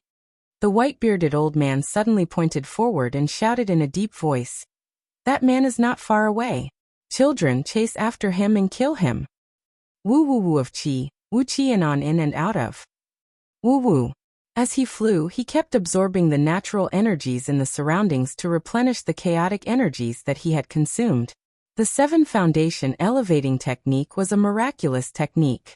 He could refine all the natural energies and filthy energies in the world into chaotic energies. Therefore, the speed at which Wu Qi replenished his energy was many times faster than that of ordinary immortal cultivators. In just 15 minutes, he had fully replenished his energy. Weighing the countless treasures in his sleeve, Wu Qi could not help but grin. Once he returned to Anhe City, he would bring several hundred disciples of the Underhand sect to Anhe County and establish an immortal abode in that nameless mountain. With these treasures, he would be able to usher in a period of rapid development for the Underhand sect. Once the overall strength of the sect grew stronger, he would expand the sect and recruit more disciples. With that, Wu Qi would be able to lay down the foundation of the Underhand sect in Zhong province. Even as he was thinking of this, a gust of evil wind suddenly came whistling over from the back of his head.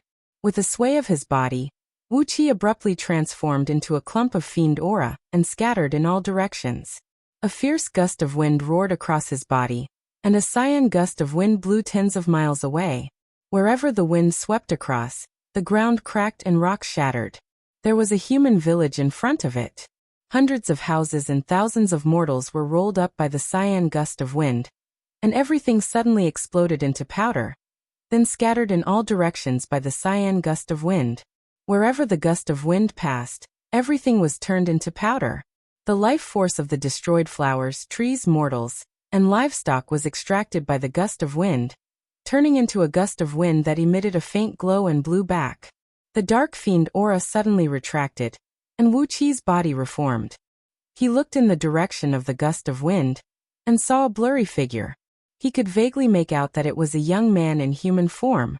He was staring at Wu Qi with a hideous smile on his face, opening his mouth and swallowing the gust of light that contained the life force of countless flowers, trees, and several thousand mortals. A strong gleam flashed across the young man's body, and his body suddenly became much clearer. Who are you? Why did you attack me from behind? Wu Qi asked angrily. A wild wind blew, as another 5 gusts came whistling over.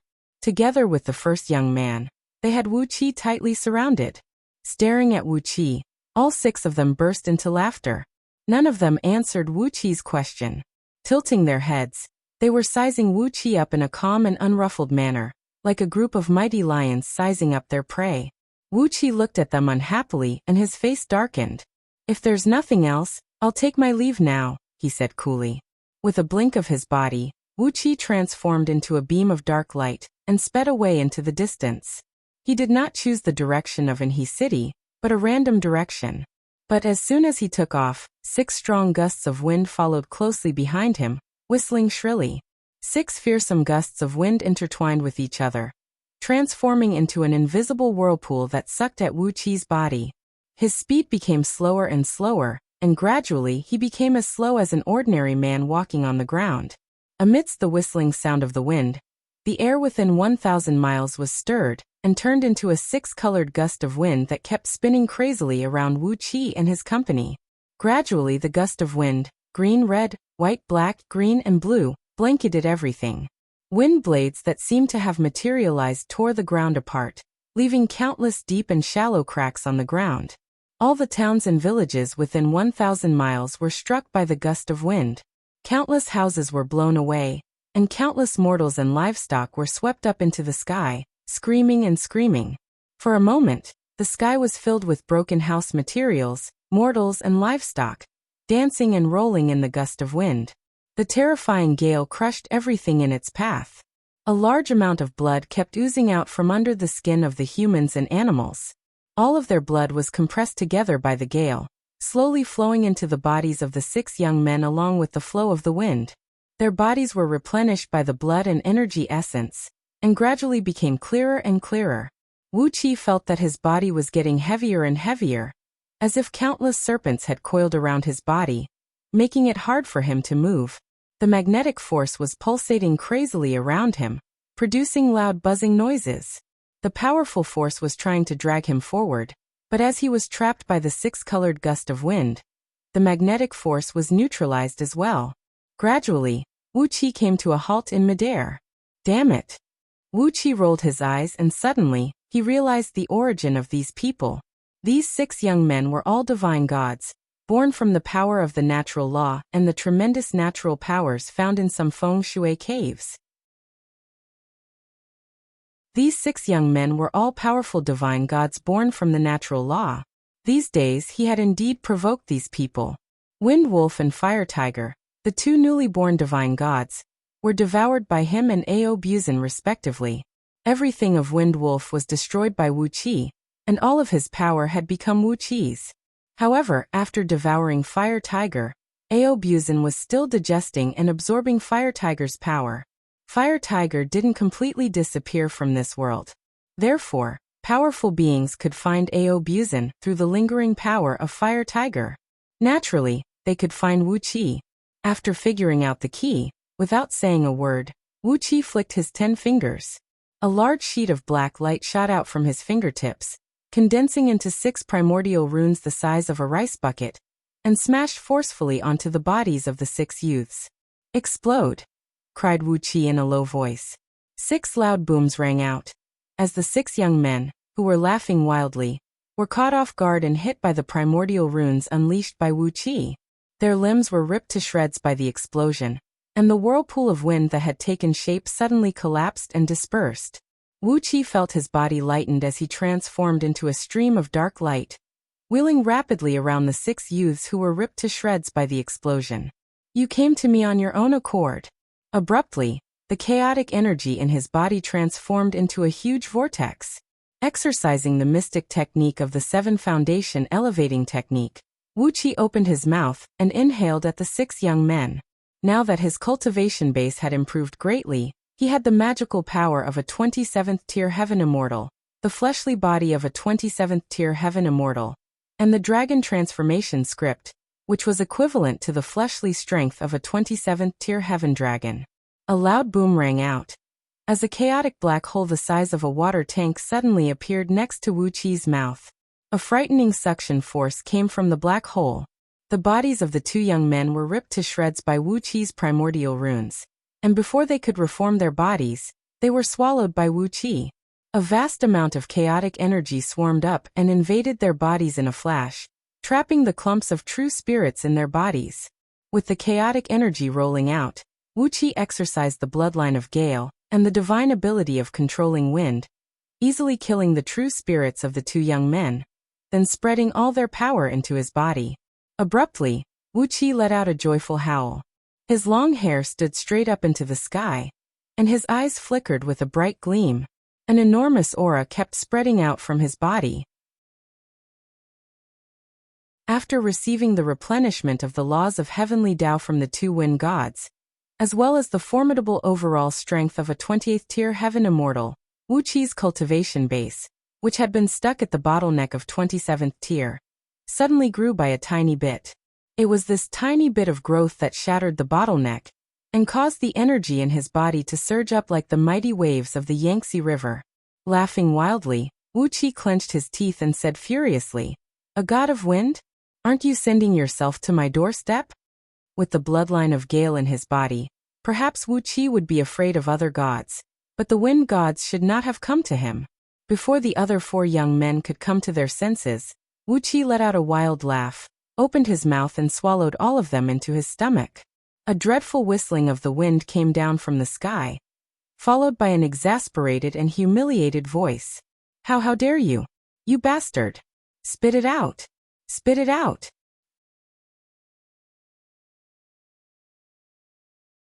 Chapter 555. Woo woo woo. A frightening howling of the wind was heard coming from the top of his head. With a sway of his body, a large sheet of green light suddenly rushed out from his body.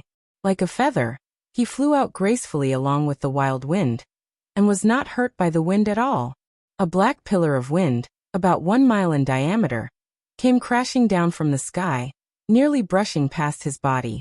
The wind column smashed straight into the ground, easily penetrating through the solid ground like a piece of tofu.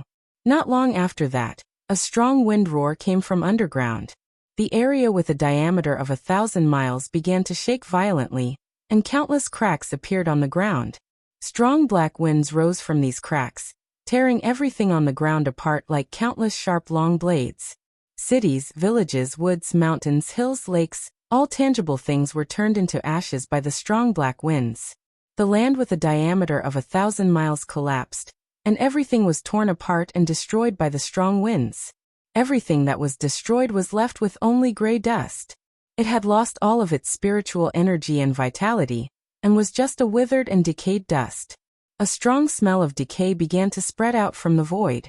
The land covered by the strong black winds was like a dungeon that hadn't been opened for billions of years. The smell of decay was nauseating. Wuxia moved lightly in the strong wind. The strong wind couldn't touch his body, and he himself had transformed into a gust of wind, a wisp of air, drifting here and there in the strong wind like a puff of smoke. Silently, he exercised the wind-controlling divine ability found in the Song of Gale. The chaotic energies in his body were crazily roiling and twisting, stripping and absorbing all the energies of the 6 young men layer by layer. In his spiritual ocean, the innate chaotic divine soul shone with a dazzling golden light. The laws of wind and atmosphere contained in the 6 young men's true spirits kept surging into Wuqi's innate chaotic divine soul, turning into a part of Wuqi's divine soul. In Wuqi's spiritual ocean, a new gust of wind was born, whistling and rocking in his spiritual ocean.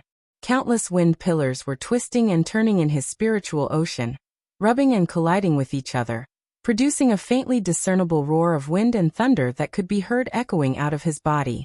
The black gale gradually dissipated, and a white-bearded old man in a black robe appeared in front of Wuqi, gnashing his teeth.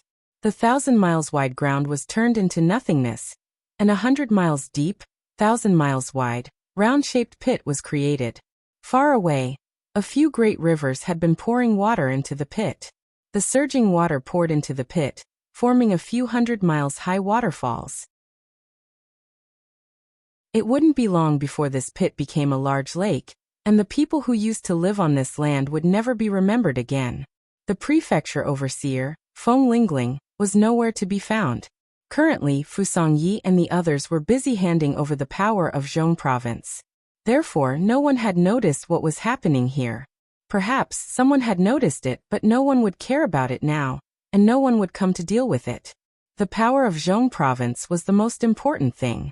As for the deaths of some people and the destruction of some cities, it was not a big deal at all. Wuqi floated slowly amidst the breeze. Narrowing his eyes, he stared at the white-bearded old man and asked coolly, "Why did you attack me?" The old man clenched his teeth tightly, glaring at Wuqi as he growled, "Spit them out! Spit out the 6 sons of my clan! You damned bastard! How dare you devour a god? Even the immortal kings of the celestial court would not dare to do that. How dare you devour a god?" Wuqi shook his head, burped, and said with a bitter smile, "I've digested them all. Ugh, not even a little bit of residue is left." Following Wuqi's burp, a great gust of wind kept rushing out of his body. Crisp cracking noises could be heard coming from all his joints, while his aura grew stronger and stronger. Strange chaotic vortexes could be seen flashing in his eyes, while his long black hair fluttered behind his head. His body became hazy, as if he had merged into the void around him. Slowly raising both hands, Wuqi exercised his cultivation technique silently, and the energy in his body kept rising. Countless energy stones and immortal stones in his sleeves fused into his body, transforming the enormous energy into chaotic energy. Crisp clanking noises could be heard coming out of Wuqi's sleeves, and an enormous amount of energy spread out from them. It was the energy that Wuqi did not have time to transform. In just a few breaths of time, Wuqi had consumed all the energy stones and immortal stones he stole from Feng Lingling's storehouse. 26th tier, 25th tier, 24th tier, 23rd tier, 22nd tier, 21st tier. Wuqi's body flickered between blurred and clear. Every time his body became clear, Wuqi's cultivation base would rise by 1 tier.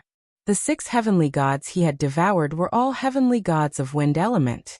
With the enormous energy, the frightening devouring ability of the 7 sacred spirit army, the Song of Gale, and the marks of laws in the 6 heavenly gods' true spirits, Wuqi had forcibly pushed his cultivation base to the 21st tier. I've digested them all. Not a single bit left. Wuqi looked at the white-bearded old man and said with a faint smile, I have to thank them. If not for their help, how could my overall strength have improved so fast, as I was limited to the 27th tier and could not transcend? The old man stared at Wuqi in astonishment, then roared with both shock and anger. You've devoured them so quickly? What fiend cultivation technique are you practicing? How is this possible? How could it be so fast? With your cultivation base, how could you make a breakthrough so quickly? Where is your heavenly tribulation? Why wasn't there any heavenly tribulation when you made the breakthrough? Wuqi smiled, shook his head, and said, Cut the crap. Why did you sneak attack me? Is it because of those 2 ignorant gods who have just been born? The old man's face froze. Clenching his teeth, he stared at Wuqi and said grimly, You are the one who killed Wind Wolf and Fire Tiger. The emperor was right. As long as I come to the central province, I will be able to find you. Kid, tell me your name. You've already killed 8 gods under the imperial monarch's command. You're bound to be ground into ashes, bound to have your soul dispersed, and bound to enjoy the cruelest punishment in this world. Ao Buzin's dragon head carefully poked out from under Wuqi's clothes. He glanced at the old man and murmured in a low voice, Old man, which old fool is this emperor you are talking about? Wind god, fire god, you should be working for the Eastern Wood Emperor, right? The Eastern Wood Emperor. This dreadful character who had existed since the beginning of time represented the ancient gods of wind, rain, thunder, and lightning. Naturally, the newly born wind god and fire god were all his subordinates. The old man glanced at Ao Buzin, and the wooden plank in his hand suddenly flashed with a dazzling red light. The old man roared, You evildoer! Fire Tiger was swallowed by you? Fire Tiger is not completely dead yet. Spit it out, quick! Ao Buzin shook his head lazily, sneered, and said, You think you can spit it out after it entered Lao Tzu's mouth? It's like a woman who has slept with Lao Tzu. Even if you spit it out, she will not be the original one. What do you want him for? Burping, Ao Buzin rubbed his claws at Wuqi and said with a dry smile, Master, I still can't fight in the near future. I'll leave this old man to you. Wuqi nodded slowly. He shoved Ao Buzin's head back into his sleeve, then lightly clapped his hands and said, Old fool, since you attacked me for the sake of those 2 fools, I have nothing to say. After killing you, I need to go back and teach my disciples a lesson. Laughing mockingly, Wuqi shook his head disdainfully and said, Is the Eastern Wood Emperor very powerful? I'll find him sooner or later. Recalling the enmity between Reverend Gale and the Eastern Wood Emperor, Wuqi sneered. Suddenly, a blinding green light burst out from his body. After being replenished by the energy of 6 gods and devouring all the immortal stones and energy stones in Feng Lingling's storehouse, Wuqi had forcibly raised his magic power to the realm of 21st tier heaven immortal, making his overall strength a few times stronger than before. On top of that, the Gale bloodline in his body had also devoured a thread of the essence aura of the god of wind, making it much stronger. Under the old man's terrified gaze, Wuqi suddenly transformed into a green Gale divine beast, about 1 mile long. Impossible! The old man cried out fiercely. How could you be a Gale? You can't be a Gale! Accompanied by a shrill cry, the old man suddenly transformed into a gust of black wind and fled into the distance.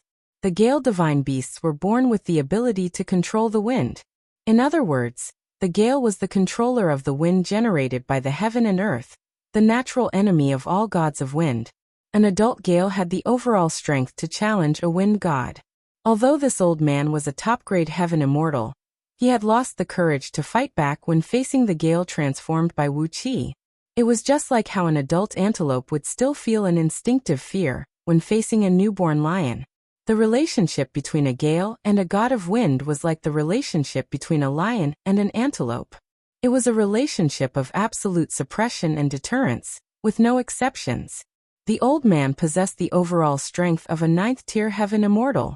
However, when he sensed the pure aura of the Gale bloodline emanating from Wuxia, he was truly frightened. He had completely forgotten the huge gap between his overall strength and Wuxia's.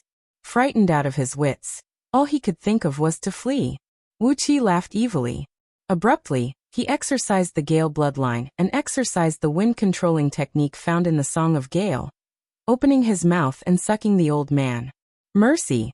The old man had no will to resist, and obediently allowed himself to be swallowed into Wuxia's stomach.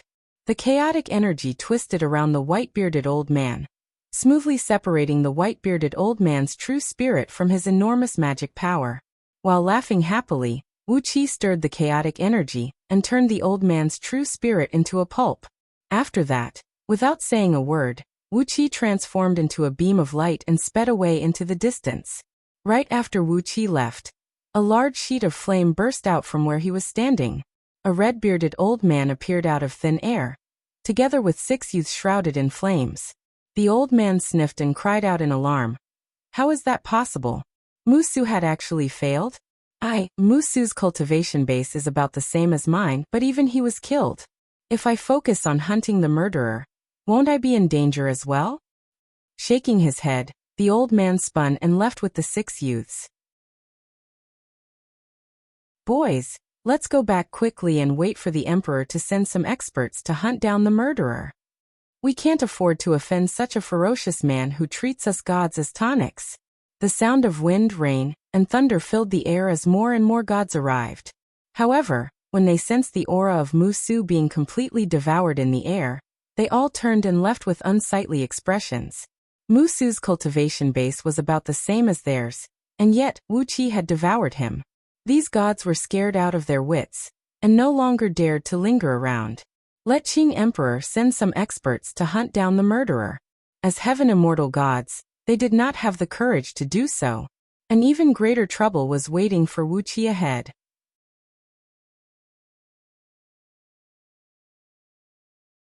Chapter 556. In the void, Princess Zhonglu was controlling the 5-colored silver lotus throne to travel at high speed. Lord Xianxing and Catfish Flood Dragon lay panting on the lotus throne. Lord Xianxing had a wound on his chest, and a large piece of flesh on Catfish Flood Dragon's buttocks was cut off by a sword beam. Both of them had returned to their original forms, and were working hard to repair their fleshly bodies. The Flood Dragons had strong fleshly bodies and extremely tenacious life force. Although both of them had suffered serious injuries, their lives were not in danger. Peppermint and Angelica squatted carefully beside Lord Xianxing and Catfish Flood Dragon, dipped clean handkerchiefs in water, mixed some medicinal pills to treat external injuries, and applied them to their wounds. Their movements were gentle, but as the medicinal pills were personally concocted by Wuxia, when they touched the wounds, Lord Xianxing grimaced in pain, while Catfish Flood Dragon simply cursed out loud. Gold Horn and Silver Horn coiled themselves into a snake formation, standing awkwardly next to Princess Zhonglu to protect her. Gold Horn was grumbling, complaining why they had to encounter fierce immortals who robbed them when they were traveling through the void through the Great Teleportation Formation. Silver Horn, on the other hand, was savoring the wonderful taste of the robber, complaining that Catfish Flood Dragon's mouth was too big. She had swallowed nearly half of the immortal in one gulp, and it was obvious that the 2 brothers and Lord Xianxing had suffered a great loss. Princess Zhongli's face darkened. Her brows were knitted tightly together as she stared ahead with a cold look in her eyes. Mixian sect of Dahuaqian Heavenly Realm? I'll settle this score with you sooner or later. A few months ago, with the help of Princess Zhongli's innate divine ability, Princess Zhonglu and her company should have arrived at Pangu continent. But when they were less than 7 days away from Pangu continent, they ran into a group of immortals who claimed to be from Mixian sect of Dahua Qi and Heavenly Realm. When Princess Zhonglu controlled the Silver Lotus throne to surpass them, these immortals suddenly attacked. A bolt of immortal thunder struck down and disturbed the tunnel of space and time, dragging Princess Zhonglu and her companions into the turbulence of space and time. Those immortals had their eyes on Princess Zhongli's Silver Lotus throne and knew that it was an extraordinary treasure, so they wanted to take advantage of the situation to rob it. Who knew that although the cultivation of Princess Zhongli's group was slightly lower, none of them were easy to provoke. Princess Zhongli forcibly suppressed the turbulence of time and space with her 5-colored divine light. Lord Xianxing and the others launched an attack, killing more than half of the dozen immortals of Mixian sect who had attacked them, and the one with the strongest cultivation base was devoured by Gold Horn, Silver Horn, and a few others. The rest of the immortals were so frightened that they fled with mystic arts, and were thrown into some corner. The immortals of Mixian sect had fled without a trace, but Princess Zhonglu and her companions had suffered a great deal. Even with the 5-colored divine light suppressing the turbulence of time and space, they were still swept off their course and thrown into a place closest to Pangu continent called the Hung Yuan Dark Beginning Heavenly Realm. Left with no other choice, Princess Zhonglu and her company had no choice but to use the teleportation formation to travel to Pangu continent from the Eternal Origin Heavenly Realm. However, they were also delayed for several months in the turbulence of space, which greatly delayed their journey. Looking at a spot of white light looming in front of them, Princess Zhongli cried out in a deep voice, "Brother Xianxing Catfish, how are your injuries? We are about to reach Pangu continent, and no one can tell what is going on here. You must be careful later." Lord Xianxing gave a muffled snort and transformed into his human form. With a coiling dragon halberd in his hand, he cried out in a deep voice, "Don't worry. I can still kill a few immortals with my halberd. Sister-in-law, just put away the Silver Lotus throne. Remember not to expose such a precious treasure in front of others." Meanwhile, Catfish rose to her feet, shivering all over, and transformed back into her human form. Gritting her teeth, she stroked her buttocks and said in a gloomy voice, I'm fine. I can still bear this minor injury. Mixian sect of Dahua Red Flame Heavenly Realm. I'll remember them. Sooner or later, I will eat all of them alive. Only then will I be able to vent my anger." Tilting his head, Gold Horn gave Catfish's buttocks a sideways glance, then suddenly threw his head back and heaved a long sigh. What a pity. That fat meat weighed at least 300 kilograms.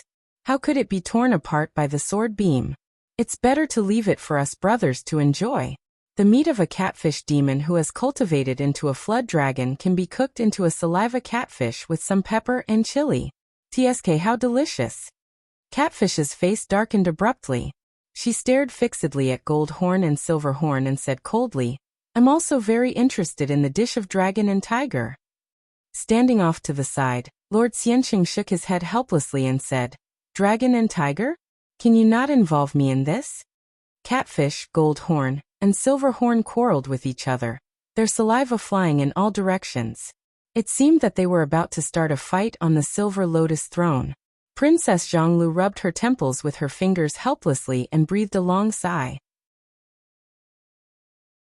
Sighing faintly, she performed an incantation gesture with both hands and cried out, Gee! Abruptly, the Silver Lotus throne burst into a 5-colored light, then transformed into a stream of light, and shot into Princess Zhongli's forehead. The enormous spatial pressure in the tunnel came pressing down from above. Catfish, Gold Horn, and Silver Horn, who were quarreling, no longer had the strength to be distracted. They hastily gathered around Princess Zhonglu and unleashed their defensive light at the same time. White waves surged around Lord Xianxing. Black water surged around Catfish, while raging flames and cold air soared into the sky around Gold Horn and Silver Horn, transforming into a red and white light that enveloped everyone. Meanwhile, Princess Zhonglu flicked her sleeve. A 5-colored light burst out and merged with the defensive light around everyone, shielding them as they flew forward at lightning speed. The white light in front of them grew bigger and brighter. In the blink of an eye, Everyone felt their bodies lightened, and they had walked out of a huge teleportation formation. Fresh and sweet air greeted them, and rich natural energy rushed into their bodies. It seemed that they did not need to circulate their energy to regulate their breathing, and the magic power in their bodies was slowly growing. What a great place! Lord Xianxing cried out excitedly. It's indeed a great place. Catfish Flood Dragon widened her eyes, glancing at the immortals and mortals who were walking around with her pair of tiny eyes. Drooling from the corner of her mouth, she murmured, "Since the people here live in a place with such rich natural energy, their flesh and blood essence are indeed very abundant. They must be delicious and chewy." Gold Horn and Silver Horn were even more embarrassed than Catfish. Their mouths were wide open, saliva dripping down from the corner of their mouths, and soon a large puddle had gathered around them. Only the sisters Angelica and Peppermint followed cautiously at Princess Zhongli's side, grabbing Princess Zhongli's sleeve with their little hands as they glanced around curiously. It was a mountain that had been cut off in the middle. Hundreds of teleportation formations, large and small, were densely constructed on a flat land about 100 miles in diameter. The nearby formations were constantly flashing with strong lights as immortals and cultivators walked out of them, while a large number of immortals and cultivators walked into one of the formations with either complacent or panicked expressions. Dozens of pavilions stood towering on the clouds around the mountain. The palaces and pavilions on the east were built in the style of Diyu, tall and unadorned. Countless armored soldiers stood in front of the palaces, staring coldly at them. The palaces on the clouds on the west were built in the classic style of the celestial court, gorgeous, exquisite, luxurious and grand. Every pillar and tile glowed with a dazzling light, forming a strong contrast with the palaces and pavilions on the east. Some immortals, clad in long robes and tall crowns, were seen walking on clouds in the palaces on the west. They were laughing freely and greeting the people around them. As Princess Zhonglu watched curiously, a few officials in green robes and little hats standing next to the teleportation formation shouted, "Those immortal cultivators, come out now! Don't delay the people behind! Come out now!" They pointed at the pavilions on the west and shouted, "Go to the registration office and report your identity, background, sect, and other information for the record. Then go to the Eastern Immortal Pass to get your identity certificate. Only then can you walk freely on Panga continent. Otherwise, the officials of Diyu have the right to kill all immortals who don't have an identity certificate at will." Kill at will. Princess Zhonglu could not help but frown at his fierce words. She glanced at the busy immortals and cultivators around her, then summoned a cloud and brought Lord Xianxing and his company to a pavilion on the west, which had the most people coming and going. A golden plaque hung on the lofty pavilion, glowing faintly, with the words "Registration Office" written on it in purple. As soon as Princess Zhonglu and her company stepped into the registration office, they saw 3 long rows of tables, behind which countless immortal officials were busy registering the identity and background of the immortals and cultivators who came in. The chatter of voices lingered in the air, and some people were even shouting something loudly. The place was so noisy that it looked like a vegetable market in the mortal world. Coincidentally, 3 heaven immortals had just left one of the tables. A handsome young immortal official, clad in a white robe and sitting behind the table, beckoned to Princess Zhonglu and said, "Newcomer, come here. What are you doing on Panga continent?" Upon hearing that, Princess Zhonglu walked over. The immortal official produced a few scrolls and threw them on the table, asking Princess Zhonglu to fill them out truthfully. After that, he began to nag. He warned Princess Zhonglu that if she came to Panga continent to look for some spirit herbs, she could go to the special immortal markets to buy them, and it was better not to venture into the mountains to pick them, as that would bring trouble to the army of Diyu. Also, if she came to Panga continent to establish a sect, there must be at least a high-tier gold immortal in the sect. Otherwise, it was better not to even think about it. Because of Princess Zhongli's extraordinary beauty, the young immortal official excitedly told her many things to pay attention to in Panga continent. He especially reminded Princess Zhonglu that she should never offend the officials of Diyu. Never offend the officials of Diyu. And never offend the officials of Diyu. Of course, if Princess Zhonglu was backed by an almighty expert like a primordial immortal, Or if she was a high-ranking immortal official of the celestial court, then it would be a different story. With a smile on her face, Princess Zhonglu filled in a few scrolls with a fabricated identity and background, while listening attentively to the immortal official's advice. As she had just arrived in a strange place, these were the lessons that Princess Zhonglu urgently needed. At this moment, a handsome young man wearing a black and white cloak and a white jade crown strode into the registration office, surrounded by nearly 100 immortals. He had the air of an emperor, and was surrounded by nearly 100 immortals. As he strode forward, the young man bellowed angrily, "Useless fools! You can't even collect a mere 100 spirit herbs. What's the use of keeping you?" Before his voice could fade away, the young man suddenly saw Gold Horn and Silver Horn, who were coiled up next to Princess Zhonglu drooling. His eyes went wide in an instant. Dragon pythons of fire and ice? The spirit paste extracted from their internal organs can be used to replace the 36 main herbs needed in the prescription. Wonderful, Lord Father's injury can be treated. Men, capture them for Ben Jun. The young man pointed at Gold Horn and Silver Horn, and a group of immortals immediately leaped forward.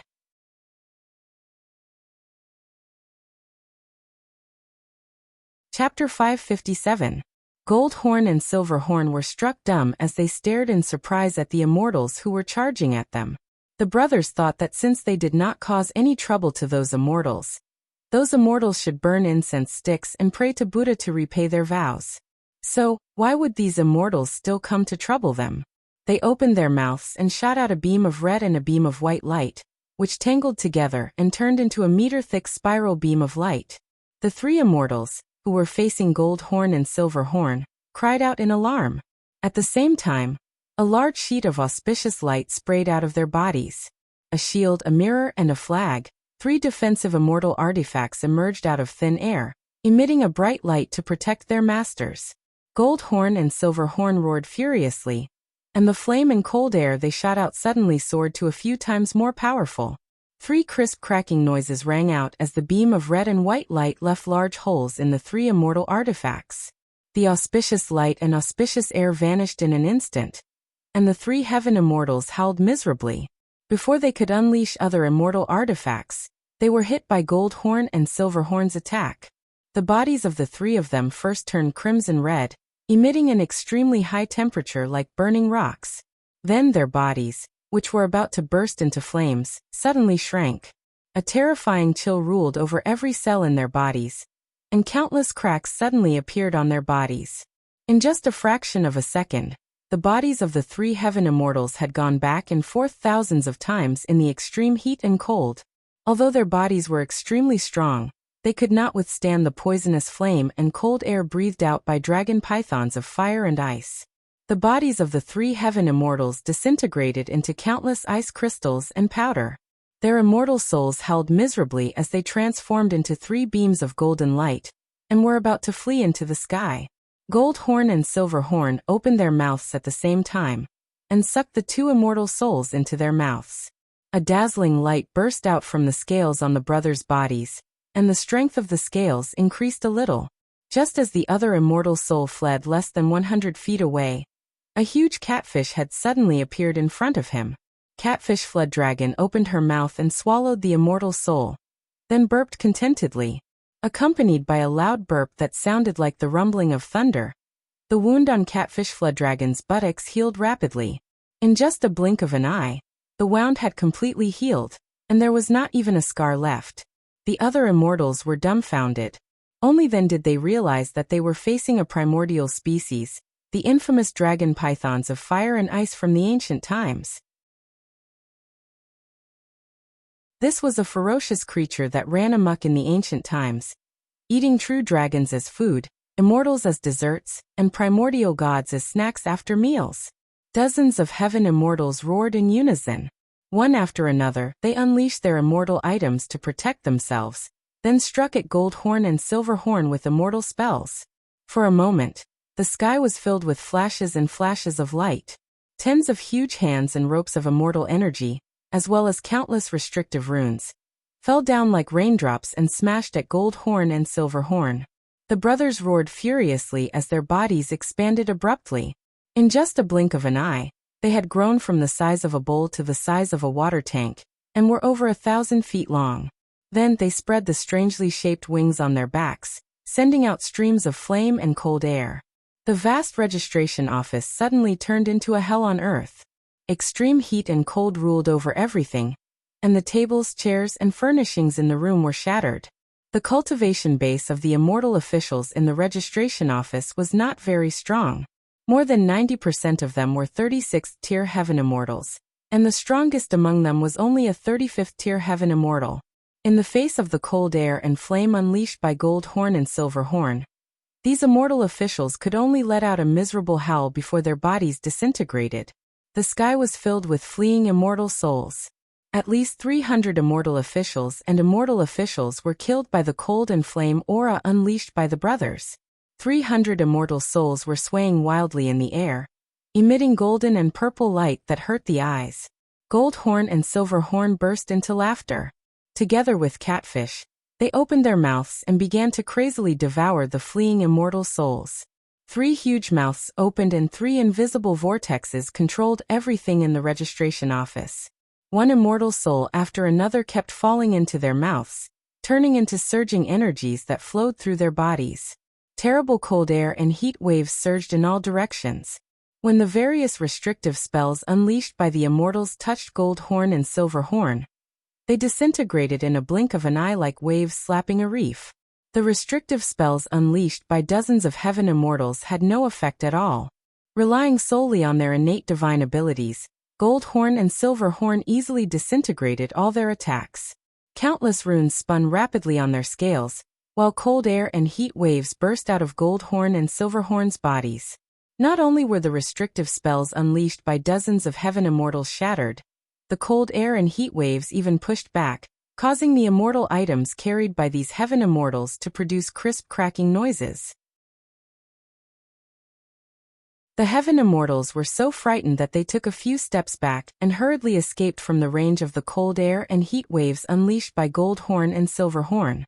But they had only taken a few steps back when 2 heaven immortals let out a cry of terror.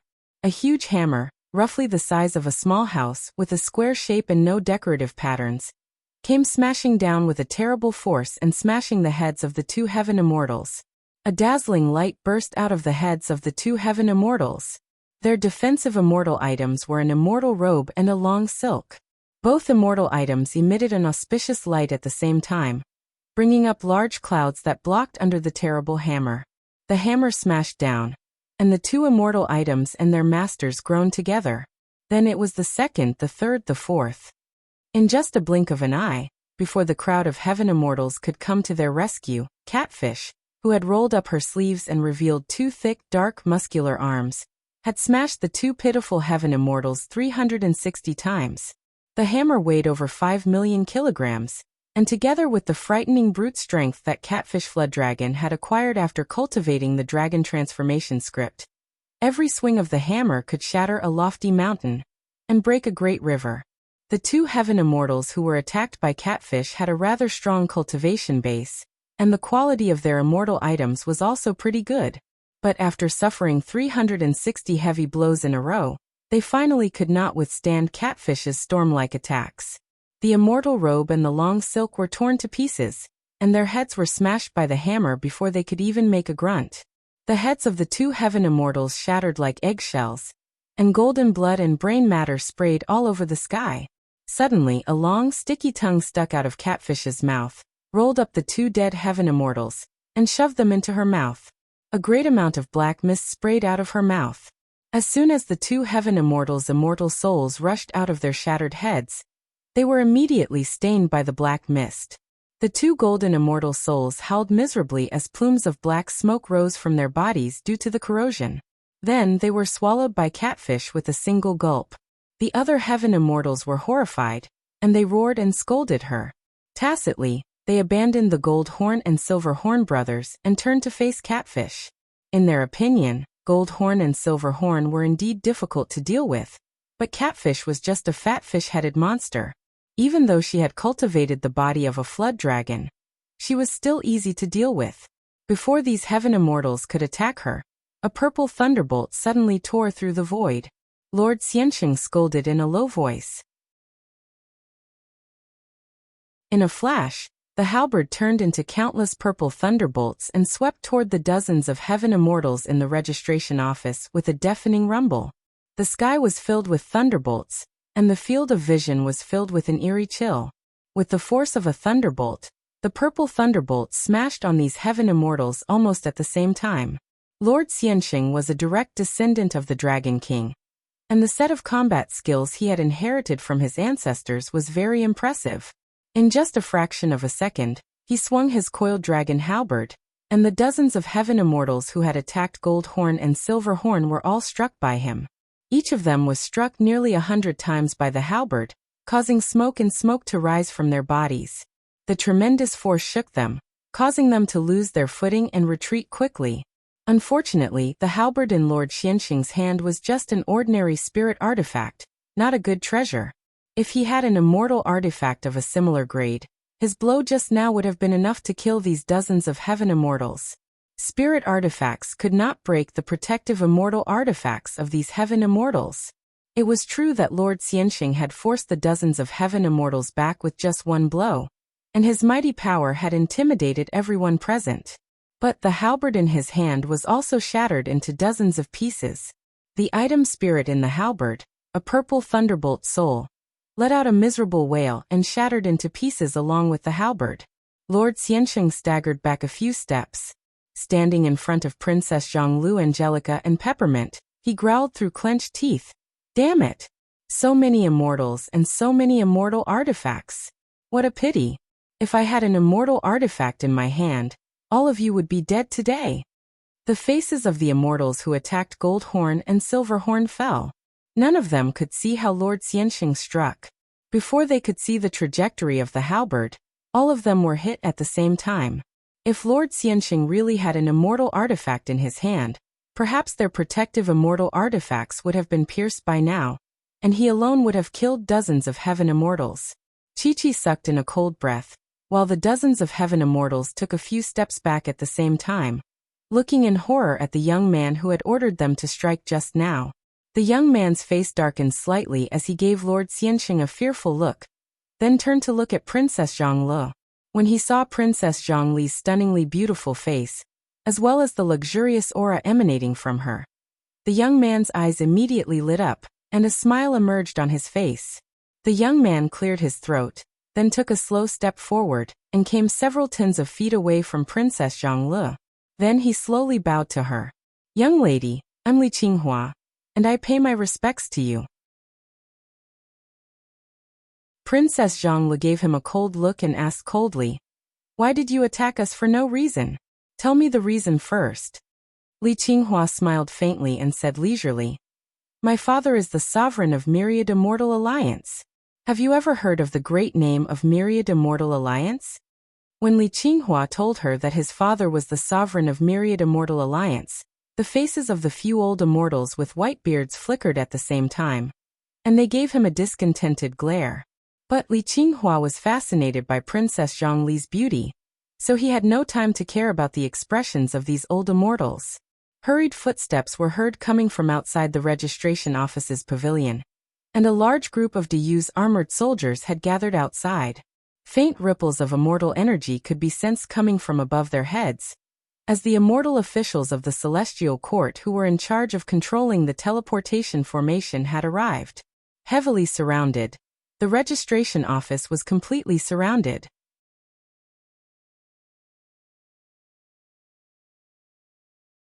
Chapter 558. Princess Zhonglu knitted her brows into a frown as she casually grabbed a few blank identity certificates that she had prepared on the table. Then, a 5-colored divine ray burst out from her body like a great flood, enveloping Catfish Flood Dragon and the others. The surrounding void shook abruptly, and the tremendous force of the spatial vibration made those heaven immortals bleed from their mouths and noses. Meanwhile, Princess Zhonglu and her companions had already teleported away.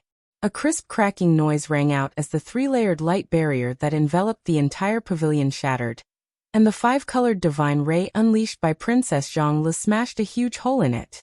A rain of light poured out, and the immortals and Du soldiers watched as Princess Zhonglu turned into a beam of five-colored light and vanished into the distant sky. The five-colored divine ray flew at an incredible speed, and even the teleportation of the immortals was not as fast as it. Li Qinghua, who ordered the attack on Gold Horn and Silver Horn, gave a furious roar as he soared into the sky with dozens of heaven immortals around him, turning into streams of light as they chased after Princess Zhonglu. But they had only flown less than a mile into the sky when hundreds of immortals, who had been caught off guard by Princess Zhonglu, struck at them at the same time. A great sheet of light sprinkled down as hundreds of immortal swords came smashing down with a cold air, while a great number of immortal thunders shot out like raindrops. "How dare you?" Li Qinghua snapped. "Do you know who I am? I am the young master of Myriad Immortal Alliance." The attacking immortals froze, and their immortal swords flew back to them, while the thunders were forcibly deflected and smashed heavily into a distant hill. The immortal thunders exploded, and dozens of hills vanished amidst the blinding light. An immortal official with the highest status snapped, "Are you really the young master of Myriad Immortal Alliance? If that's the case, it's a misunderstanding." Li Qinghua snorted coldly. With a wave of his hand, he led the dozens of heaven immortals around him and chased after Princess Zhonglu. But shadows flashed in front of him, and in the next moment, dozens of heavily armored Du generals appeared in front of Li Qinghua. Their bodies were shrouded in white and gray light screens. Apparently, they had crushed their bone talismans and were ready to fight.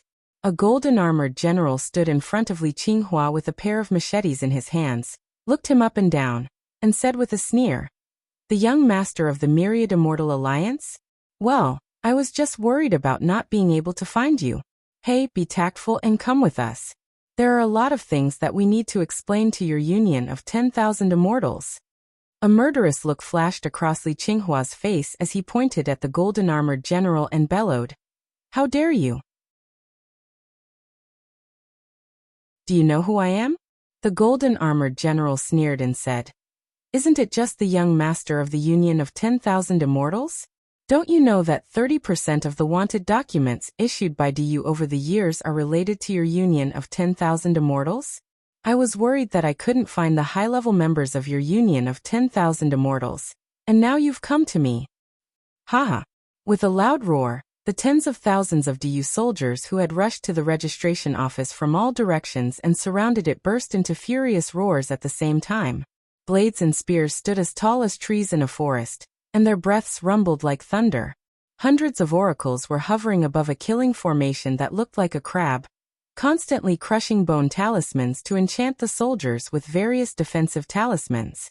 Under the control of hundreds of soldiers, dozens of giant crossbows had been drawn, and magic-breaking arrows, each as thick as an arm and more than 10 feet long and made of special alloys, were ready to be fired.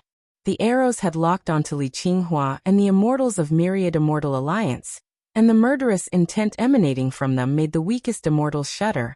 Instinctively, they sensed that death was right in front of them. An army of 10,000 soldiers was more than enough to trap and kill lower-grade gold immortals. Among the heaven immortals around Li Qinghua, the strongest was only a 17th-tier heaven immortal. How could they have the courage to fight against the army of 10,000 soldiers from Du dynasty? A few old immortals who followed closely behind Li Qinghua cried out in a low voice, "Young lord, leave now!" Li Qinghua was taken aback. He gave a deep look at the heavily armored general in front of him, then suddenly sneered and said, "Good. You are as brave as ants. I'll remember you. Don't let me run into you in the future." With a strange laugh, a green shuttle-shaped immortal artifact suddenly shot out of the top of Li Qinghua's head. With a sway of the wind, it transformed into a flying ship that was more than 100 feet long. Li Qinghua and the dozens of immortals around him were sucked into the ship. A beam of green light shot out of the ship and vanished in the blink of an eye. How could the generals of Du allow Li Qinghua to escape so easily? Dozens of dragon-shaped flying ships flew out of the immortal pass set up by Du officials on the east side, and the soldiers were about to board the ships to chase after Li Qinghua and his companions. But the immortal officials sent by the celestial court suddenly descended from Chi-Chi, and a few of them stopped the golden-armored general. A faint fluctuation of immortal energy locked down the surrounding void, causing the movements of the human soldiers to come to an abrupt halt. They were flying at the speed of a snail, so there was no way they could board the flying ships. With the interference of these immortal officials, it was impossible for the soldiers of Diyu's immortal past to chase after Li Qinghua and his companions. The golden-armored general flew into a rage. He pointed a finger at the immortal officials and snapped, "What are you doing? How dare you? The alliance of myriad immortals is wanted by the officials of Diyu." The immortal officials just grinned at the generals of Diyu with insincere smiles. They did not explain, but they also did not let the soldiers of Diyu board the flying ships to chase after Li Qinghua. They were clearly trying to stir up trouble. Although the golden-armored general was furious, he could not do anything to them. Each of the giant teleportation formations on Pangu continent was extremely important, so the Celestial Court and the officials of Diyu had sent appropriate personnel to guard them.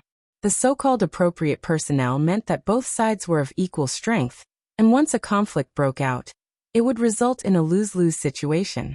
The immortals here and Diyu's army were evenly matched, and if the immortals deliberately obstructed the movement of Diyu's army would not be able to move.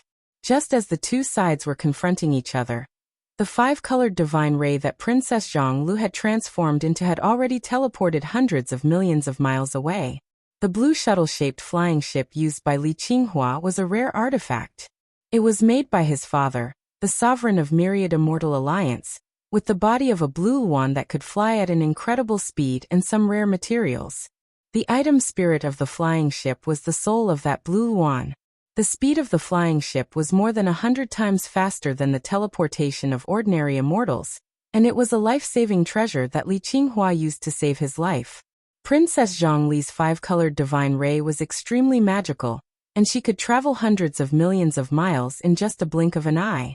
But Li Qinghua was driving the flying ship at a much faster speed. Moreover, Princess Zhonglu had to protect Catfish and the others with her own magic power, while there were dozens of immortals in Li Qinghua's flying ship, who could take turns to inject magic power into the ship to drive it forward.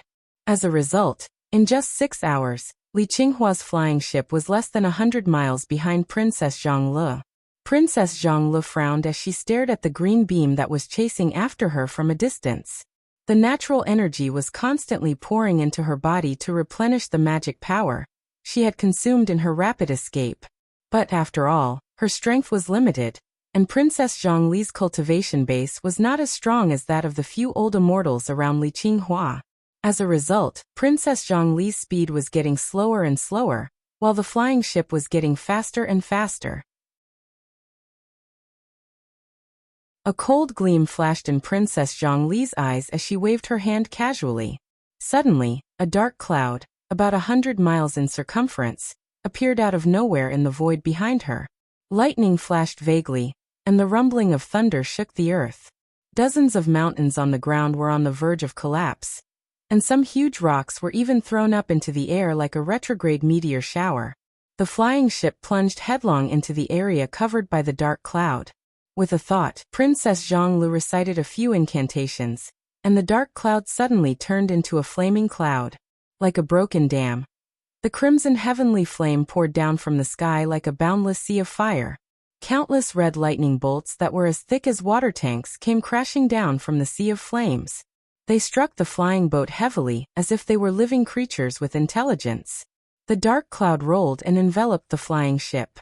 The temperature of the heavenly flame was extremely high, and the dozens of mountains on the ground had been gradually melted by the heat, with a large amount of lava flowing down them. All the rivers and lakes had dried up, and the area within 100 miles had turned into a lava hell. The temperature around the flying ship was rising rapidly, and the originally green flying ship was now glowing with a faint red light. The thunderbolts slammed into the flying ship, producing a deafening explosion that cracked the ground. Every thunderbolt shattered the flying ship, causing it to sway and sway in midair. Loud cries of alarm could be heard coming from inside the ship. Li Qinghua and the others had never dreamed that Princess Zhonglu could have such a mysterious divine ability or magic. The immortals in the flying ship were shocked to find that when the flying ship broke into the flaming cloud, they had lost contact with the natural energy of the outside world. and it was much more difficult for them to fight back with immortal magic. Princess Zhongli's innate divine ability, the five-colored divine light, had imprisoned the natural energy in that space, depriving the immortals in the flying ship of their ability to use the energy. If it were an ordinary cultivator, they would not be able to cast any magic in the area covered by the flaming cloud. But Li Qinghua had a few veteran heaven immortals with him, and they had accumulated an astonishing amount of immortal energy in their bodies. Unable to mobilize the natural energy of the outside world, these heaven immortals could only use the immortal energy in their bodies and cast powerful immortal magic. A beam of white light shot out of the flying ship, and amidst it, an ancient-looking axe condensed purely from immortal energy gradually emerged. Gradually, fist-sized, colorful thunderbolts began to emerge around the axe. When the number of these tiny thunderbolts reached 360, a light cry was heard coming from the flying ship. Abruptly, the axe thrust towards Princess Zhongli's back, leaving behind a bright gleam. Accompanied by ear-splitting whistling noises, the 360 thunderbolts smashed down towards Princess Zhonglu and her company like raindrops. With a backhand gesture, Princess Zhonglu thrust her palm out and cried out fiercely, "Break!" As her cry rang out, a space about 10 feet in circumference behind her suddenly collapsed and shattered, sending countless dark fragments scattering in all directions. The axe flew right into the shattered space and disappeared without a trace. The collapsed space healed in an instant, and the 360 thunderbolts slammed violently into the five-colored divine light that protected Princess Zhonglu. The sound of explosions kept ringing out, and each time a thunderbolt exploded, it made Princess Zhongli's divine light tremble. Every time a thunderbolt exploded, it threw Princess Zhonglu and her company hundreds of miles away. By the time the 360 thunderbolts exploded one after another, Princess Zhongli's protective divine light had become fragmented and was about to disappear completely. Blood trickled down from the corner of Princess Zhongli's mouth, and her body was limp. She no longer had the strength to flee. The flying ship sped over and was about to block the path of Princess Zhonglu and her company. At that very moment, Gold Horn and Silver Horn roared furiously at the same time. Their bodies expanded abruptly and transformed into two dragon pythons of fire and ice, each measuring 3,000 feet long. Gold Horn grabbed everyone in his hand and flew away at top speed, while Silver Horn hovered behind him, deterring the flying ship from a distance. The brothers transformed into two beams of light, spread their fleshy wings, and abruptly turned into two beams of cold light that pierced through the clouds and flew thousands of miles away in just a blink of an eye. A furious roar came from the flying ship behind them as it turned into a beam of green light again, and chased after Gold Horn and Silver Horn.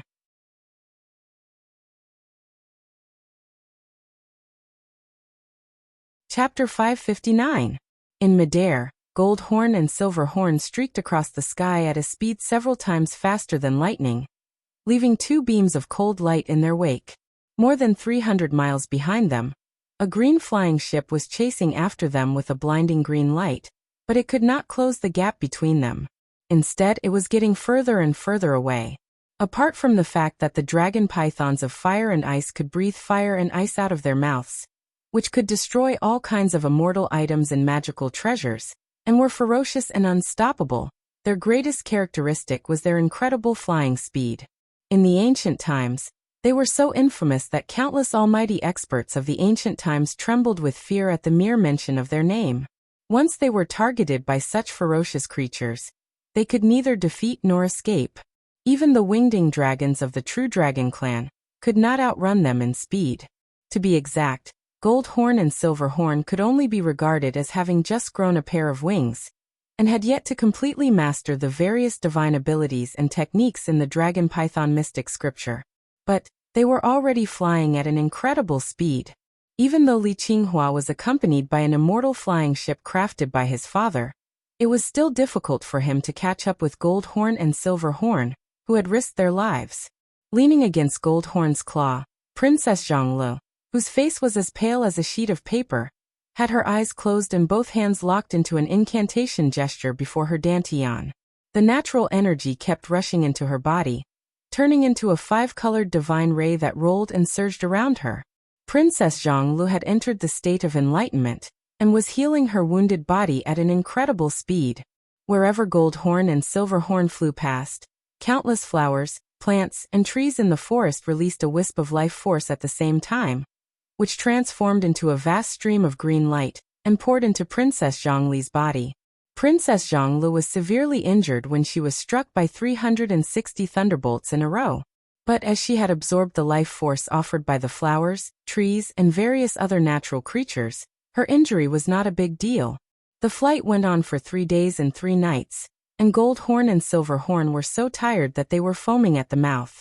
Li Qinghua's flying boat had been thrown thousands of miles away, but it still couldn't get rid of them. With a distance of over 1,000 miles, even the weakest 36th-tier heaven immortal could locate Gold Horn and Silver Horn with his divine will.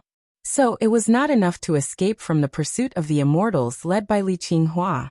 A large amount of saliva gushed out from the corner of Jin Jiao's mouth. Let's stop and fight them. We've just eaten a lot of immortal souls, and we haven't had time to digest them.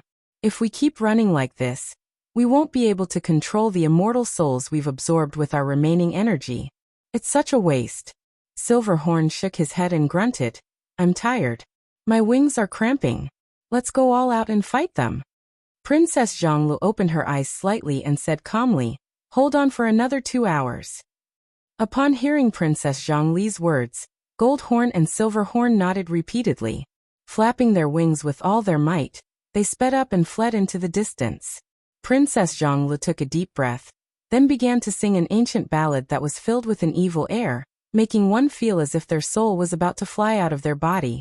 As Princess Zhonglu sang, a vague, mysterious aura seeped out of the surrounding void and quietly gathered in Princess Zhongli's palm. The earth was shaking, the air was echoing, the rivers and lakes were leaping, the flowers and trees were laughing, and the birds and beasts in the mountains were dancing in the air. Even with the divine will of an immortal cultivator, a great deal of inexplicable energy was seeping out and pouring into Princess Zhongli's palm. In her palm, a faintly discernible, pale gray ball of light, 3 feet and 6 inches in diameter, was condensed. As the song continued, Princess Zhongli bit her fingertip and dripped 13 drops of blood essence into the ball of light. When the blood entered the ball of light, it rippled and turned into a hazy mist of blood, which gradually condensed into 13 vague shadows of ghosts and deities. A great deal of inexplicable energy from all living things kept pouring into these 13 shadows of ghosts and deities, making their figures clearer and clearer.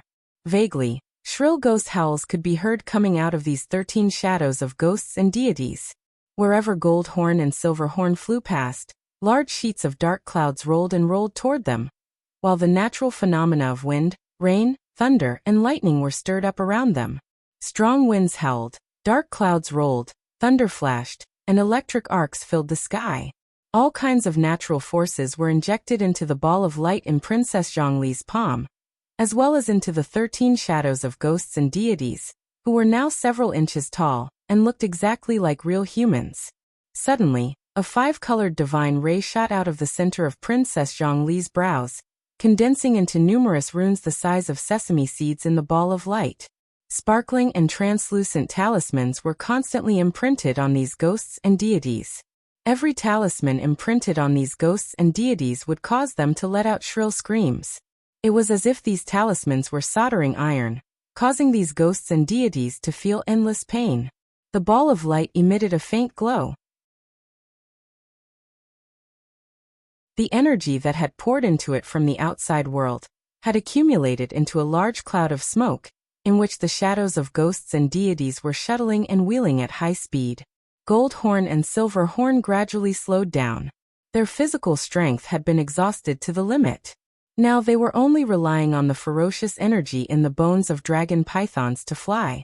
Their eyes were bloodshot, sticky saliva was constantly spraying out of the corners of their mouths, and their fleshy wings were beating the air with all their might, producing loud, hollow noises. Li Qinghua's flying ship had gradually caught up with them. With dozens of heaven immortals taking turns to inject immortal energy into the ship, their energy consumption was much lower than that of Gold Horn and Silver Horn. Although Gold Horn and Silver Horn's physical strength was running low, The flying ship still maintained its initial high speed. Accompanied by a shrill whistle, the ship was now less than 100 miles behind Gold Horn and Silver Horn. After holding on for another hour, the flying ship was almost flying shoulder to shoulder with Gold Horn and Silver Horn. Li Qinghua's laughter rang out. Don't run anymore, guys. I only need the internal organs of those 2 dragon pythons, and I can make some spirit ointments out of them. As for their souls, I can let them keep a wisp of their souls for reincarnation. As for the girl with the 5-colored auspicious light, after a brief pause, Li Qinghua said gently, May I ask your name, miss? I happen to be in need of a few confidants in my palace. Princess Zhongli gave the flying ship a cold look. Holding the glowing ball with both hands, she slowly cast a few profound incantation gestures at it. The ball gradually shrank, and even the smoke cloud, which was the energy contributed by countless living beings along the way, was forced into the 13 shadows of ghosts and deities. After absorbing an enormous amount of energy, the shadows of ghosts and deities gradually turned illusory, and their bodies, which were no different from living beings, gradually became transparent, so much so that even divine sense could not capture their existence. Suddenly, Gold Horn and Silver Horn stopped flying. Panting violently, they cried out, Let's fight to the death. We can't fly anymore. Amidst the panting sounds, Gold Horn and Silver Horn's bodies shrank to about 30 feet long. Gnashing their teeth, they came in front of Princess Zhongli. Jin Jiao said angrily, You want to concoct medicine with our internal organs? Dream on. Call, I'll eat you. Silver Horn spat on the ground and was about to say something when Princess Zhongli said slowly, Li Qinghua, the young master of Myriad Immortal Alliance? No matter who you are, I'll make you pay for what you did today 100 times over. Li Qinghua laughed mockingly as he put away the flying ship. Together with dozens of heaven immortals, he surrounded Princess Zhongli and her companions. Looking at Princess Zhongli, he said with a smile, Why do you have to be so murderous? I have a tender heart for the fairer sex, but judging from your appearance and demeanor, you must be from an extraordinary family. Princess Zhongli did not let Li Qinghua finish his words. She raised her right hand and gently blew at the 13 illusionary figures of fiend gods in her palm. Immediately, a fierce wind rose from the ground, as if the earth had become the source of all the storms in the world. 1,000 miles in diameter rolled up, and a black storm rose whistling into the sky. Vaguely, one could see the shadows of countless ghosts and deities twisting and struggling in the black storm. And the ghastly aura of death made Li Qinghua and the heaven immortals around him shudder at the same time. As the black storm approached, Li Qinghua and the heaven immortals around him unleashed their defensive immortal artifacts at the same time. Auspicious lights of various colors enveloped the heaven immortals as the black storm blew at them, producing a harsh sound of friction and causing sparks to spray out of their bodies. A few heaven immortals with weaker cultivation bases were blown away by the wind, unable to keep their footing in the air. Amidst the storm, a few faintly discernible shadows flickered, and the few heaven immortals who had their bodies shaken suddenly stiffened. Then they let out despairing howls. Their immortal items did not react at all, and their bodies were crushed into mincemeat. A great deal of golden blood sprayed out of their mouths, and in the blink of an eye, all the blood was sucked dry, leaving only a few gray ashes drifting in all directions. Li Qinghua was horrified. What kind of fiend technique is this? Princess Zhongli smiled faintly and said sarcastically, This is an ancient divine magic. How can it be a fiend technique? Before her voice had died away, Li Qinghua's body suddenly stiffened. Some mysterious and terrible existence had penetrated his defensive immortal artifact and invaded his body. All of a sudden, Li Qinghua's left arm exploded into a cloud of blood and gore. Then all the energy essence was sucked away by some invisible existence, leaving only gray ashes drifting in the air. Li Qinghua screamed with fear, and the pain made tears come out of his eyes. Looking at Princess Zhongli in horror, he snapped, You witch! After I capture you alive, I'll make you suffer all the tortures in the world before you die.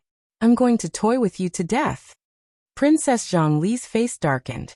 With a casual wave of her finger, the bodies of the few heaven immortals around Li Qinghua were suddenly riddled with holes of various sizes, and some of their bodies were also devoured by the invisible existence.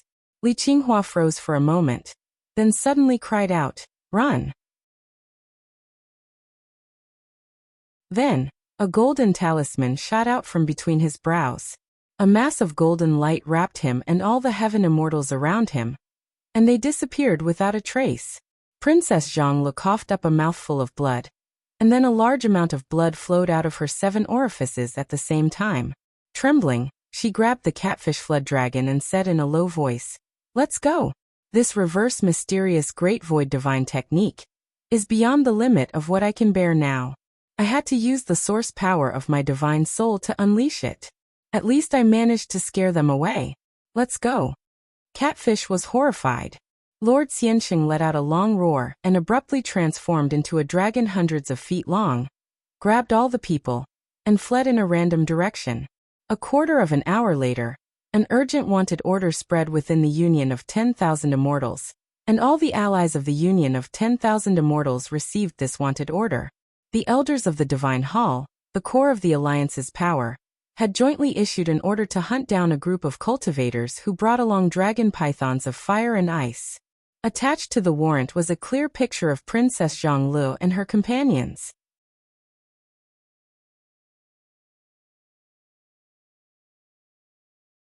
Chapter 560.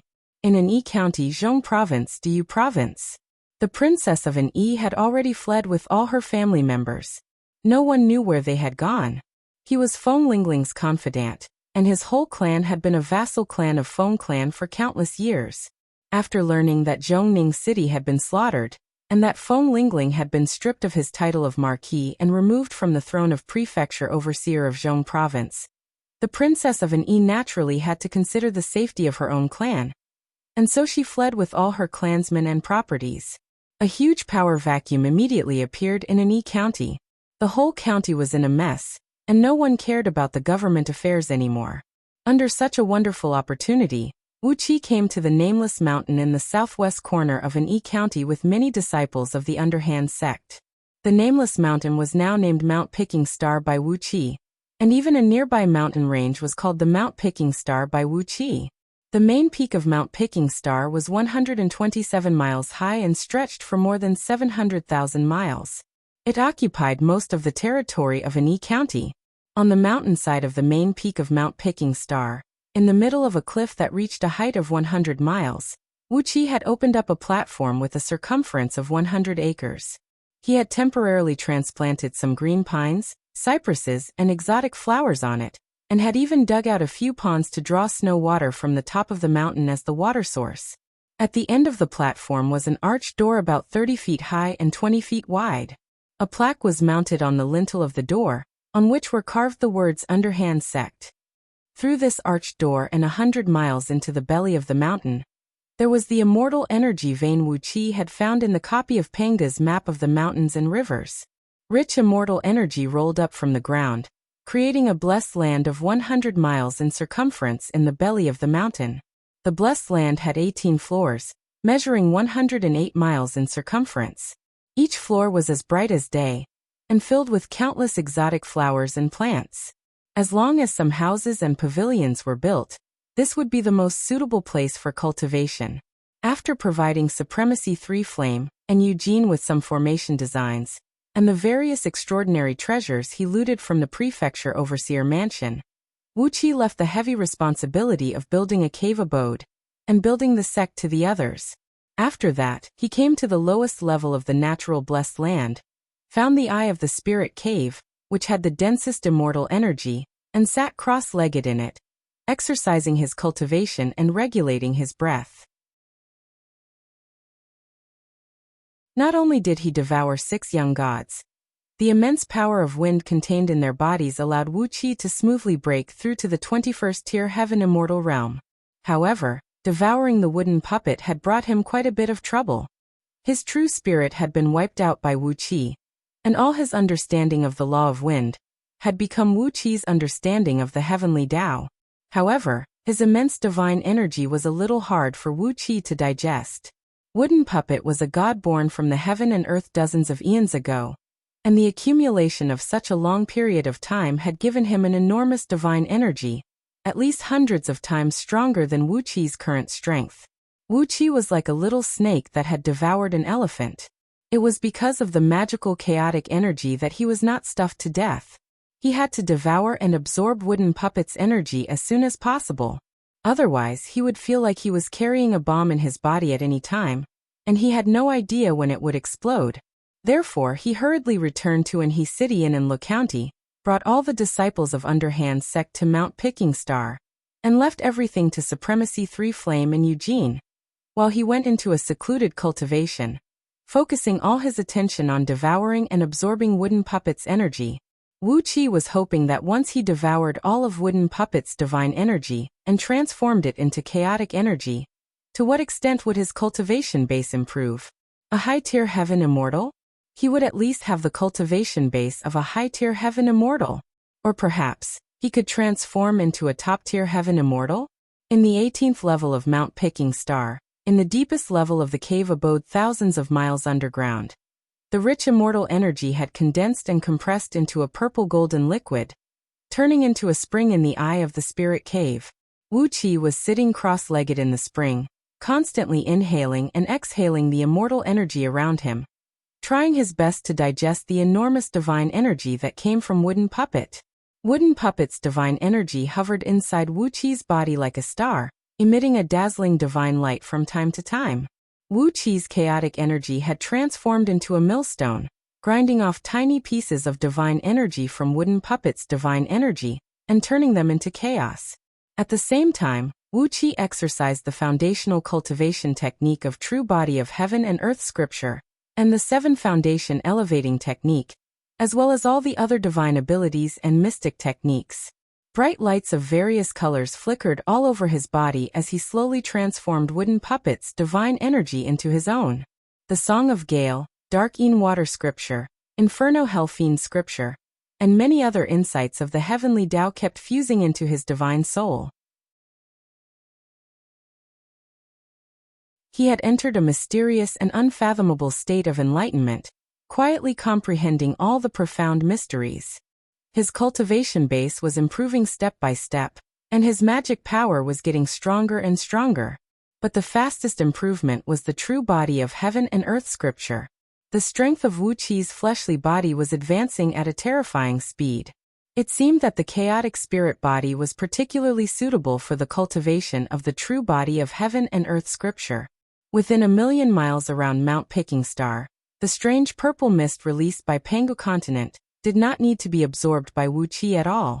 They were voluntarily injected into Wuqi's body, causing Wuqi's fleshly body to grow stronger rapidly. If Qiongchan, who had taught Wuqi the True Body of Heaven and Earth Scripture, were here, he would also be shocked by Wuqi's absurd cultivation speed. Time went by, and in the blink of an eye, 7 days and 7 nights had passed since Wuqi devoured Wooden Puppet and the other gods. About 10% of Wooden Puppet's divine energy had been transformed by Wuqi. However, Wuqi was not in a hurry to make a breakthrough in his cultivation base. Instead, he was cultivating his foundation to a very strong level. The chaotic energy in his body, be it in quantity or quality, had improved greatly compared to 7 days ago. The mysteries of heaven and earth in the Song of Gale, and the other mystic techniques were swirling in Wuqi's divine soul. As he carefully pondered over the endless mysteries, 2 lines of tears trickled down from the corners of his eyes. The mysteries of heaven and earth were extremely profound. The more he comprehended about it, the more cleansing Wuqi's soul would be. Therefore, his tears were flowing uncontrollably. Just when Wuqi was in the middle of his cultivation, Supremacy 3 Flame came hurriedly to the place where Wuqi was cultivating in seclusion. Looking at Wuqi, who was sitting cross-legged in the golden-purple spring water condensed from rich immortal energy, his body rocking and rolling into a chaotic pattern of taiji, Supremacy 3 Flame smacked his lips enviously. Then he threw a punch at Wuqi and said, "Stop cultivating. Something big has happened." Wuqi opened his eyes abruptly. He gulped down a mouthful of spring water condensed from immortal energy, and burped comfortably. Then he looked at Supremacy 3 Flame with a puzzled expression and asked, "What's the matter?" Feng Lingling, who had escaped, was caught? Dismembered by 5 horses? Or is there a new prefecture overseer in Zhong province? Has someone inherited the throne of prefecture overseer and begun to carry out a great purge in Zhong province? Supremacy 3 Flame shook his head. He fished out the medallion of Myriad Immortal Alliance and casually pointed at it. A screen of light rushed out of it. He shouted, "What does the chaos in Central Plains have to do with me?" TSK, something big has happened in Myriad Immortal Alliance. The Divine Hall of Myriad Immortal Alliance has issued an arrest warrant, offering 3 rewards to hunt down these people. Supremacy 3 Flame went on and on. 3 conditions, the 3 conditions promised by those elders of Divine Hall. TSK, if we can capture these people, Lao Tzu will ask them to help Lao Tzu attain the cultivation base of Gold Immortal Realm, and then ask for a few Gold Immortal items and a good foundation. With that, the underhand sect will be really rich. Wuxia was taken aback. He turned to look at the flickering light screen, where Princess Zhonglu and her companions could be seen. Supremacy 3 Flame explained the origin of the arrest warrant to Wuxia in a long-winded manner. The elders of Divine Hall, which had the highest status in Myriad Immortal Alliance, had jointly approved the arrest warrant. As long as one could capture those people in the light screen, he or she would receive the 3 rewards promised by Divine Hall, no matter what they were. If one's overall strength was insufficient to capture these people, as long as one could provide information about them, he or she would be rewarded handsomely by Divine Hall. Finally, Supremacy 3 Flame told Wuxia that through the internal intelligence system of Myriad Immortal Alliance, he had learned that all the allies of Wandering Immortal Hall on Pangu Continent had begun to act. An invisible net had been spread across Pangu Continent, and there was no way these people could escape the pursuit and capture of countless allies. Wuxia stared blankly at Princess Zhonglu and her companions on the light screen. I can't believe this little girl brought her people to Pangu Continent. She was fine. She had successfully escaped from Patriarch Yuan Hua's hands, and now she brought people to Pangu Continent. Didn't she know how dangerous the journey was? Why didn't she stay with Yandan? Why did she have to come here? Shaking his head, Wuxia asked in a strange tone. Did Myriad Immortal Alliance say why they are wanted? Supremacy 3 Flame did not notice the unsightly expression on Wuqi's face. Do you still remember those spirit herbs offered by Myriad Immortal Alliance a few years ago? More than 20 spirit herbs have not been collected until now, but the spirit paste concocted from the internal organs of dragon pythons of fire and ice can replace them. These 2 pythons are for the concoction. As for this beautiful girl? He laughed strangely, then smacked his lips, shook his head, and said with a sigh, she has caught the eye of the young master of Myriad Immortal Alliance, and he wants to bring her back to the palace to be his maidservant. While Supremacy 3 Flame was still laughing, Wuxia had already let out a long, forlorn howl as he thrust his fist toward Supremacy 3 Flame's face. The fist was still a few feet away from Supremacy 3 Flame, but a terrible force had already frozen all the immortal energy in Supremacy 3 Flame's body, rendering him unable to move. Supremacy 3 Flame let out a despairing roar. His eyes went wide as he stared fixedly at the fist, which was powerful enough to completely destroy his immortal body and immortal soul. Even in his wildest dreams, he could not understand why Wuxia had suddenly become so powerful. When the fist was 3 inches away from Supremacy 3 Flame, Wuxia stopped abruptly.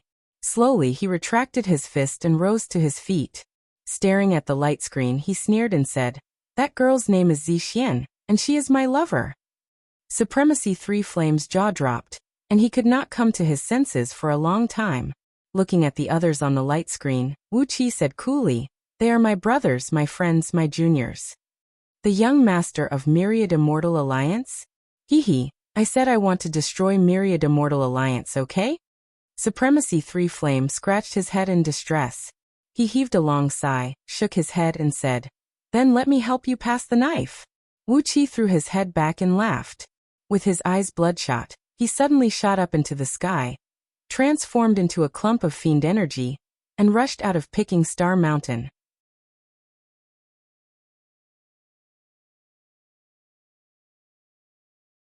Chapter 561. With a blink, Wuxia arrived in Anhe City, exercising an escape art and arriving at the punishment court. With a flash of dark smoke, he revealed himself before Yen Bugue. The dark storm swept across an area of 1,000 miles in circumference, turning into a shadow of death as it rolled and sped forward. Like a swimming fish, he swam through the boundless power of the stars, and gradually, he found a very powerful force of stars, which was heading in the same direction as him. Without hesitation, he fused with the power of the stars. A blinding silver light flashed across the sky, and with the help of the power of the stars, Wuxia traveled several billion miles in just a blink of an eye, crossing the territory of 2 provinces in the blink of an eye. Grabbing the black jade talisman, Wuxia cried out in a deep voice, "Quickly tell me the incantation and the incantation." Zhang Lu is in trouble. After a brief moment of pondering, Wuxia bowed deeply to Su Qin and said, "There's no need for me to go with you. Pardon me, but with your cultivation base, I don't think you can be of any help. If you trust me, Mr. Su Qin, please teach me the 7 luminaries star-fixing technique." Raising his head, Wuxia stared at Su Qin and said in a deep voice without blinking, "If Mr. feels that I'm at a disadvantage, I can use the cultivation technique that leads straight to the realm of gold immortal to exchange for the 7 luminaries star-fixing technique." While cursing and swearing along the way, Wuxia took out the communication jade talisman and kept performing incantation gestures and reciting incantation gestures, releasing the information that he was in the vicinity. Yen Bugui let out a few loud laughs. A group of elites from the scouting office gathered together and began discussing with the cunning Su Qin. Since Princess Zhang Lu had come to Penghu continent, there was no reason for her not to inform Yen Dan, and there was no reason why she could not get a communication talisman that was specially used by the people of Great Yen Dynasty. Wuxia firmly believed that with the talisman, he would be able to find Princess Zhang Lu.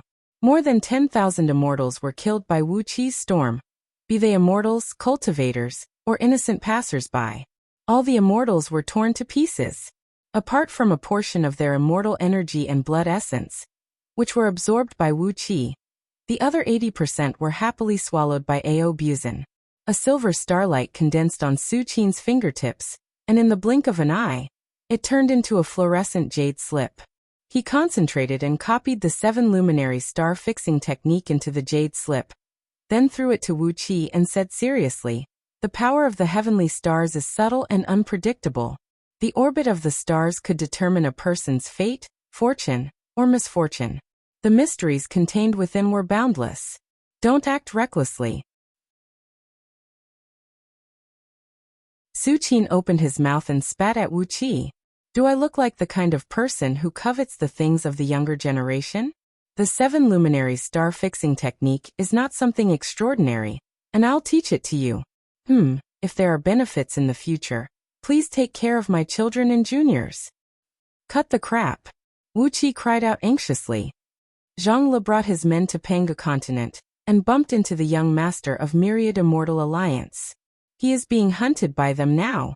Myriad Immortal Alliance is an alliance of almost all the itinerant immortals on Penghu continent, and its potential power is extremely strong.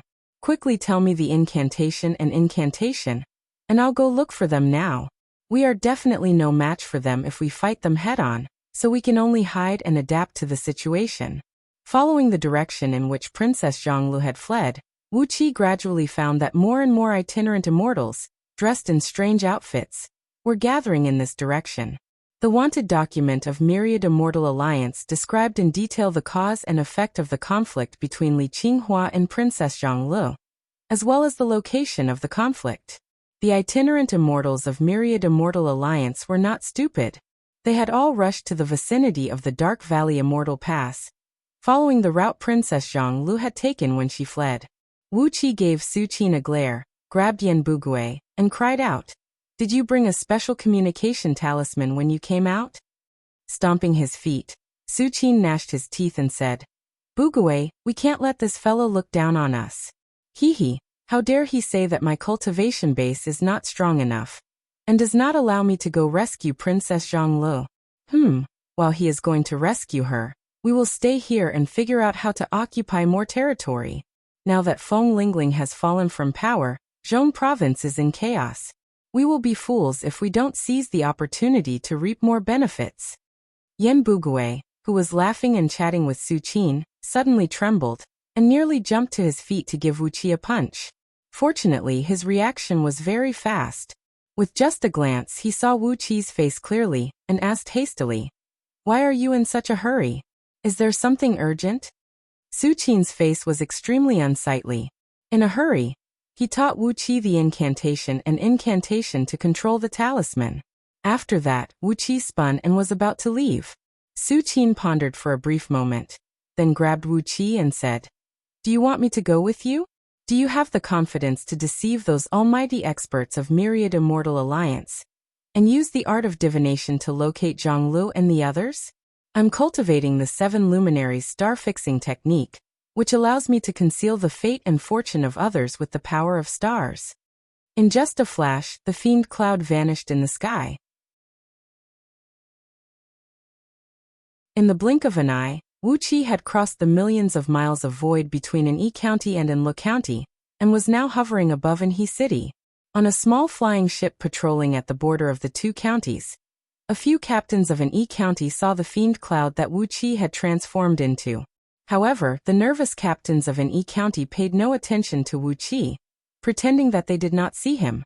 Yen Bugui was taken aback. Su Qin had already pulled out a jade talisman carved from black jade from under his sleeve. Frowning, he said, "This is a signaling talisman personally made by Mr. MOD. As long as you are from Great Yen, you can use a specific incantation to contact all your companions within the range of a heavenly realm." What do you want this for?" On a cloud in front of him, an immortal had set up a large altar, and was calculating the location of Princess Zhonglu with a dozen of his fellows with a large-scale art of divination. Wuqi's heart was filled with a poisonous flame. He threw his head back and gave a shrill howl, then suddenly transformed into a gale, and rushed toward the cloud with a mighty gust of wind. Su Qin's old face suddenly twitched, and he said in horror, "This kid, he can actually use the star escape technique? What a bastard! It took me 300 years of painstaking cultivation to be able to transform my body into starlight in broad daylight. How can he have such an absurd perception?" Nearby, some people of Great Yen Dynasty had received the message from Wuqi. The gale was a divine beast that could command all storms between heaven and earth. Recently, Wuqi had devoured the understanding of the law of storm from 7 gods of wind. So when he summoned the gale, the area within 1,000 miles was immediately filled with dark winds, and any ordinary heaven immortals who were sucked into the gale would be torn to shreds immediately.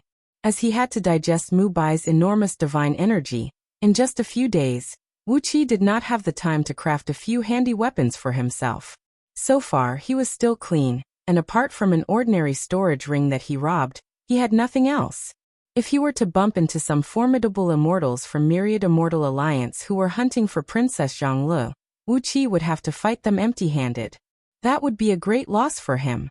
Wuqi even saw some immortals who were proficient in the art of divination hovering above the cloud, holding some divination tools such as tortoiseshell, trying to predict the whereabouts of Princess Zhonglu and her companions. However, as an innate deity, Princess Zhonglu's aura was in harmony with heaven and earth, so it was not easy to predict her whereabouts. But Wuqi also knew that except for Princess Zhonglu, it was very easy to predict the whereabouts of the people around her. After following the trail for 1.5 months, the black jade talisman in Wuqi's hand suddenly burst into a bright light. Burning with anxiety, Wuqi used the power of the stars to travel in the direction of a dozen provinces in a flash, far away from the area that might be affected by the chaotic Zhong province. Only then did he enter the capital of a province, and with the help of a teleportation array, he hurried to the place where Princess Zhonglu and Li Qinghua met. Wonderful, wonderful, wonderful beyond words. Wuqi nodded inwardly. The 7 luminaries star-fixing technique was much faster than the geocentric magnetic force he robbed from Zhang Yi. However, it also consumed a lot of energy. In just a blink of an eye, he had consumed half of the energy in his body. No wonder he never used the escape technique that fused with the power of the stars to travel in the sky. It was not that he did not know about it, but that it consumed too much energy, and he did not have the energy to use it at the moment. Through the teleportation array, Wuxia came straight to the Dark Valley Immortal Pass. Immediately, he bribed an immortal official of the Celestial Court with a large sum of money, asking him which direction Princess Zhonglu had fled to when she fought with Li Qinghua. After getting the general direction, Wuxia immediately rode a beam of starlight and chased after the direction Princess Zhonglu had fled to. He had just finished his inspection tour with a number of elites of scouting office and had returned to Anhe City to rest. Taking advantage of his seniority, he said, "What urgent matter can there be? Feng Lingling and his entire family are missing, and Zhong province is in chaos. It is the best time for us to expand our power. What urgent matter can there be?" The place where Princess Zhonglu landed on Pangu continent was the Dark Valley Immortal Pass, an independent immortal pass located at the junction of 3 nearby provinces. It was a gathering place for itinerant cultivators from several hundred nearby provinces, and its status was comparable to the Qingsu Immortal Pass near Zhong province. It was an immortal market where itinerant cultivators traded various spirit herbs and minerals, and was also one of the passageways for itinerant cultivators to obtain an official visa from DU and travel to outer heavenly realms. Wuxia transformed into a beam of starlight and flew at high speed in the sky, 10,000 miles above the ground. All his mind and spirit were fused into the countless mysteries of the 7 luminaries star-fixing technique. With his innate chaotic divine soul's incredible ability, he almost instantly grasped the essence of the 7 luminaries star-fixing art. He turned into a beam of starlight and vaguely sensed that the stars in the sky that had existed since the ancient times had a tremendous gravitational force on his body. He grabbed the jade slip and crushed it in his palm, using his enormous divine will to brand all the techniques of the 7 luminaries star-fixing technique into his chaotic divine soul. After that, Wuxia laughed and bowed to Su Qin. Then his body abruptly disintegrated into countless silvery specks of starlight, which drifted away into nothingness along with a graceful immortal tune. With his eyes shot with blood, Wuxia stirred up a vast black storm and smashed the altar to pieces. A dozen heaven immortals with cultivation bases of around 27th or 28th tier were torn into countless pieces by his wind blades before they could even let out a miserable howl. A chaotic aura rushed out, devouring and absorbing the enormous immortal energy and blood essence in these heaven immortals, turning them into Wuxi's. While fleeing, Wuxia cursed the ancestors of some people furiously. Su Qin, Yanbugui, and a few nearby elites of scouting office leaped to their feet and bellowed at the same time. "Who dares to do this?"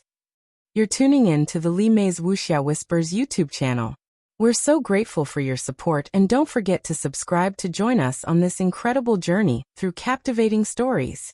Your generosity through donations truly makes a world of difference, as it's the primary source of revenue that allows me to expand and enhance this channel for you. Thank you from the bottom of my heart for being a part of this adventure.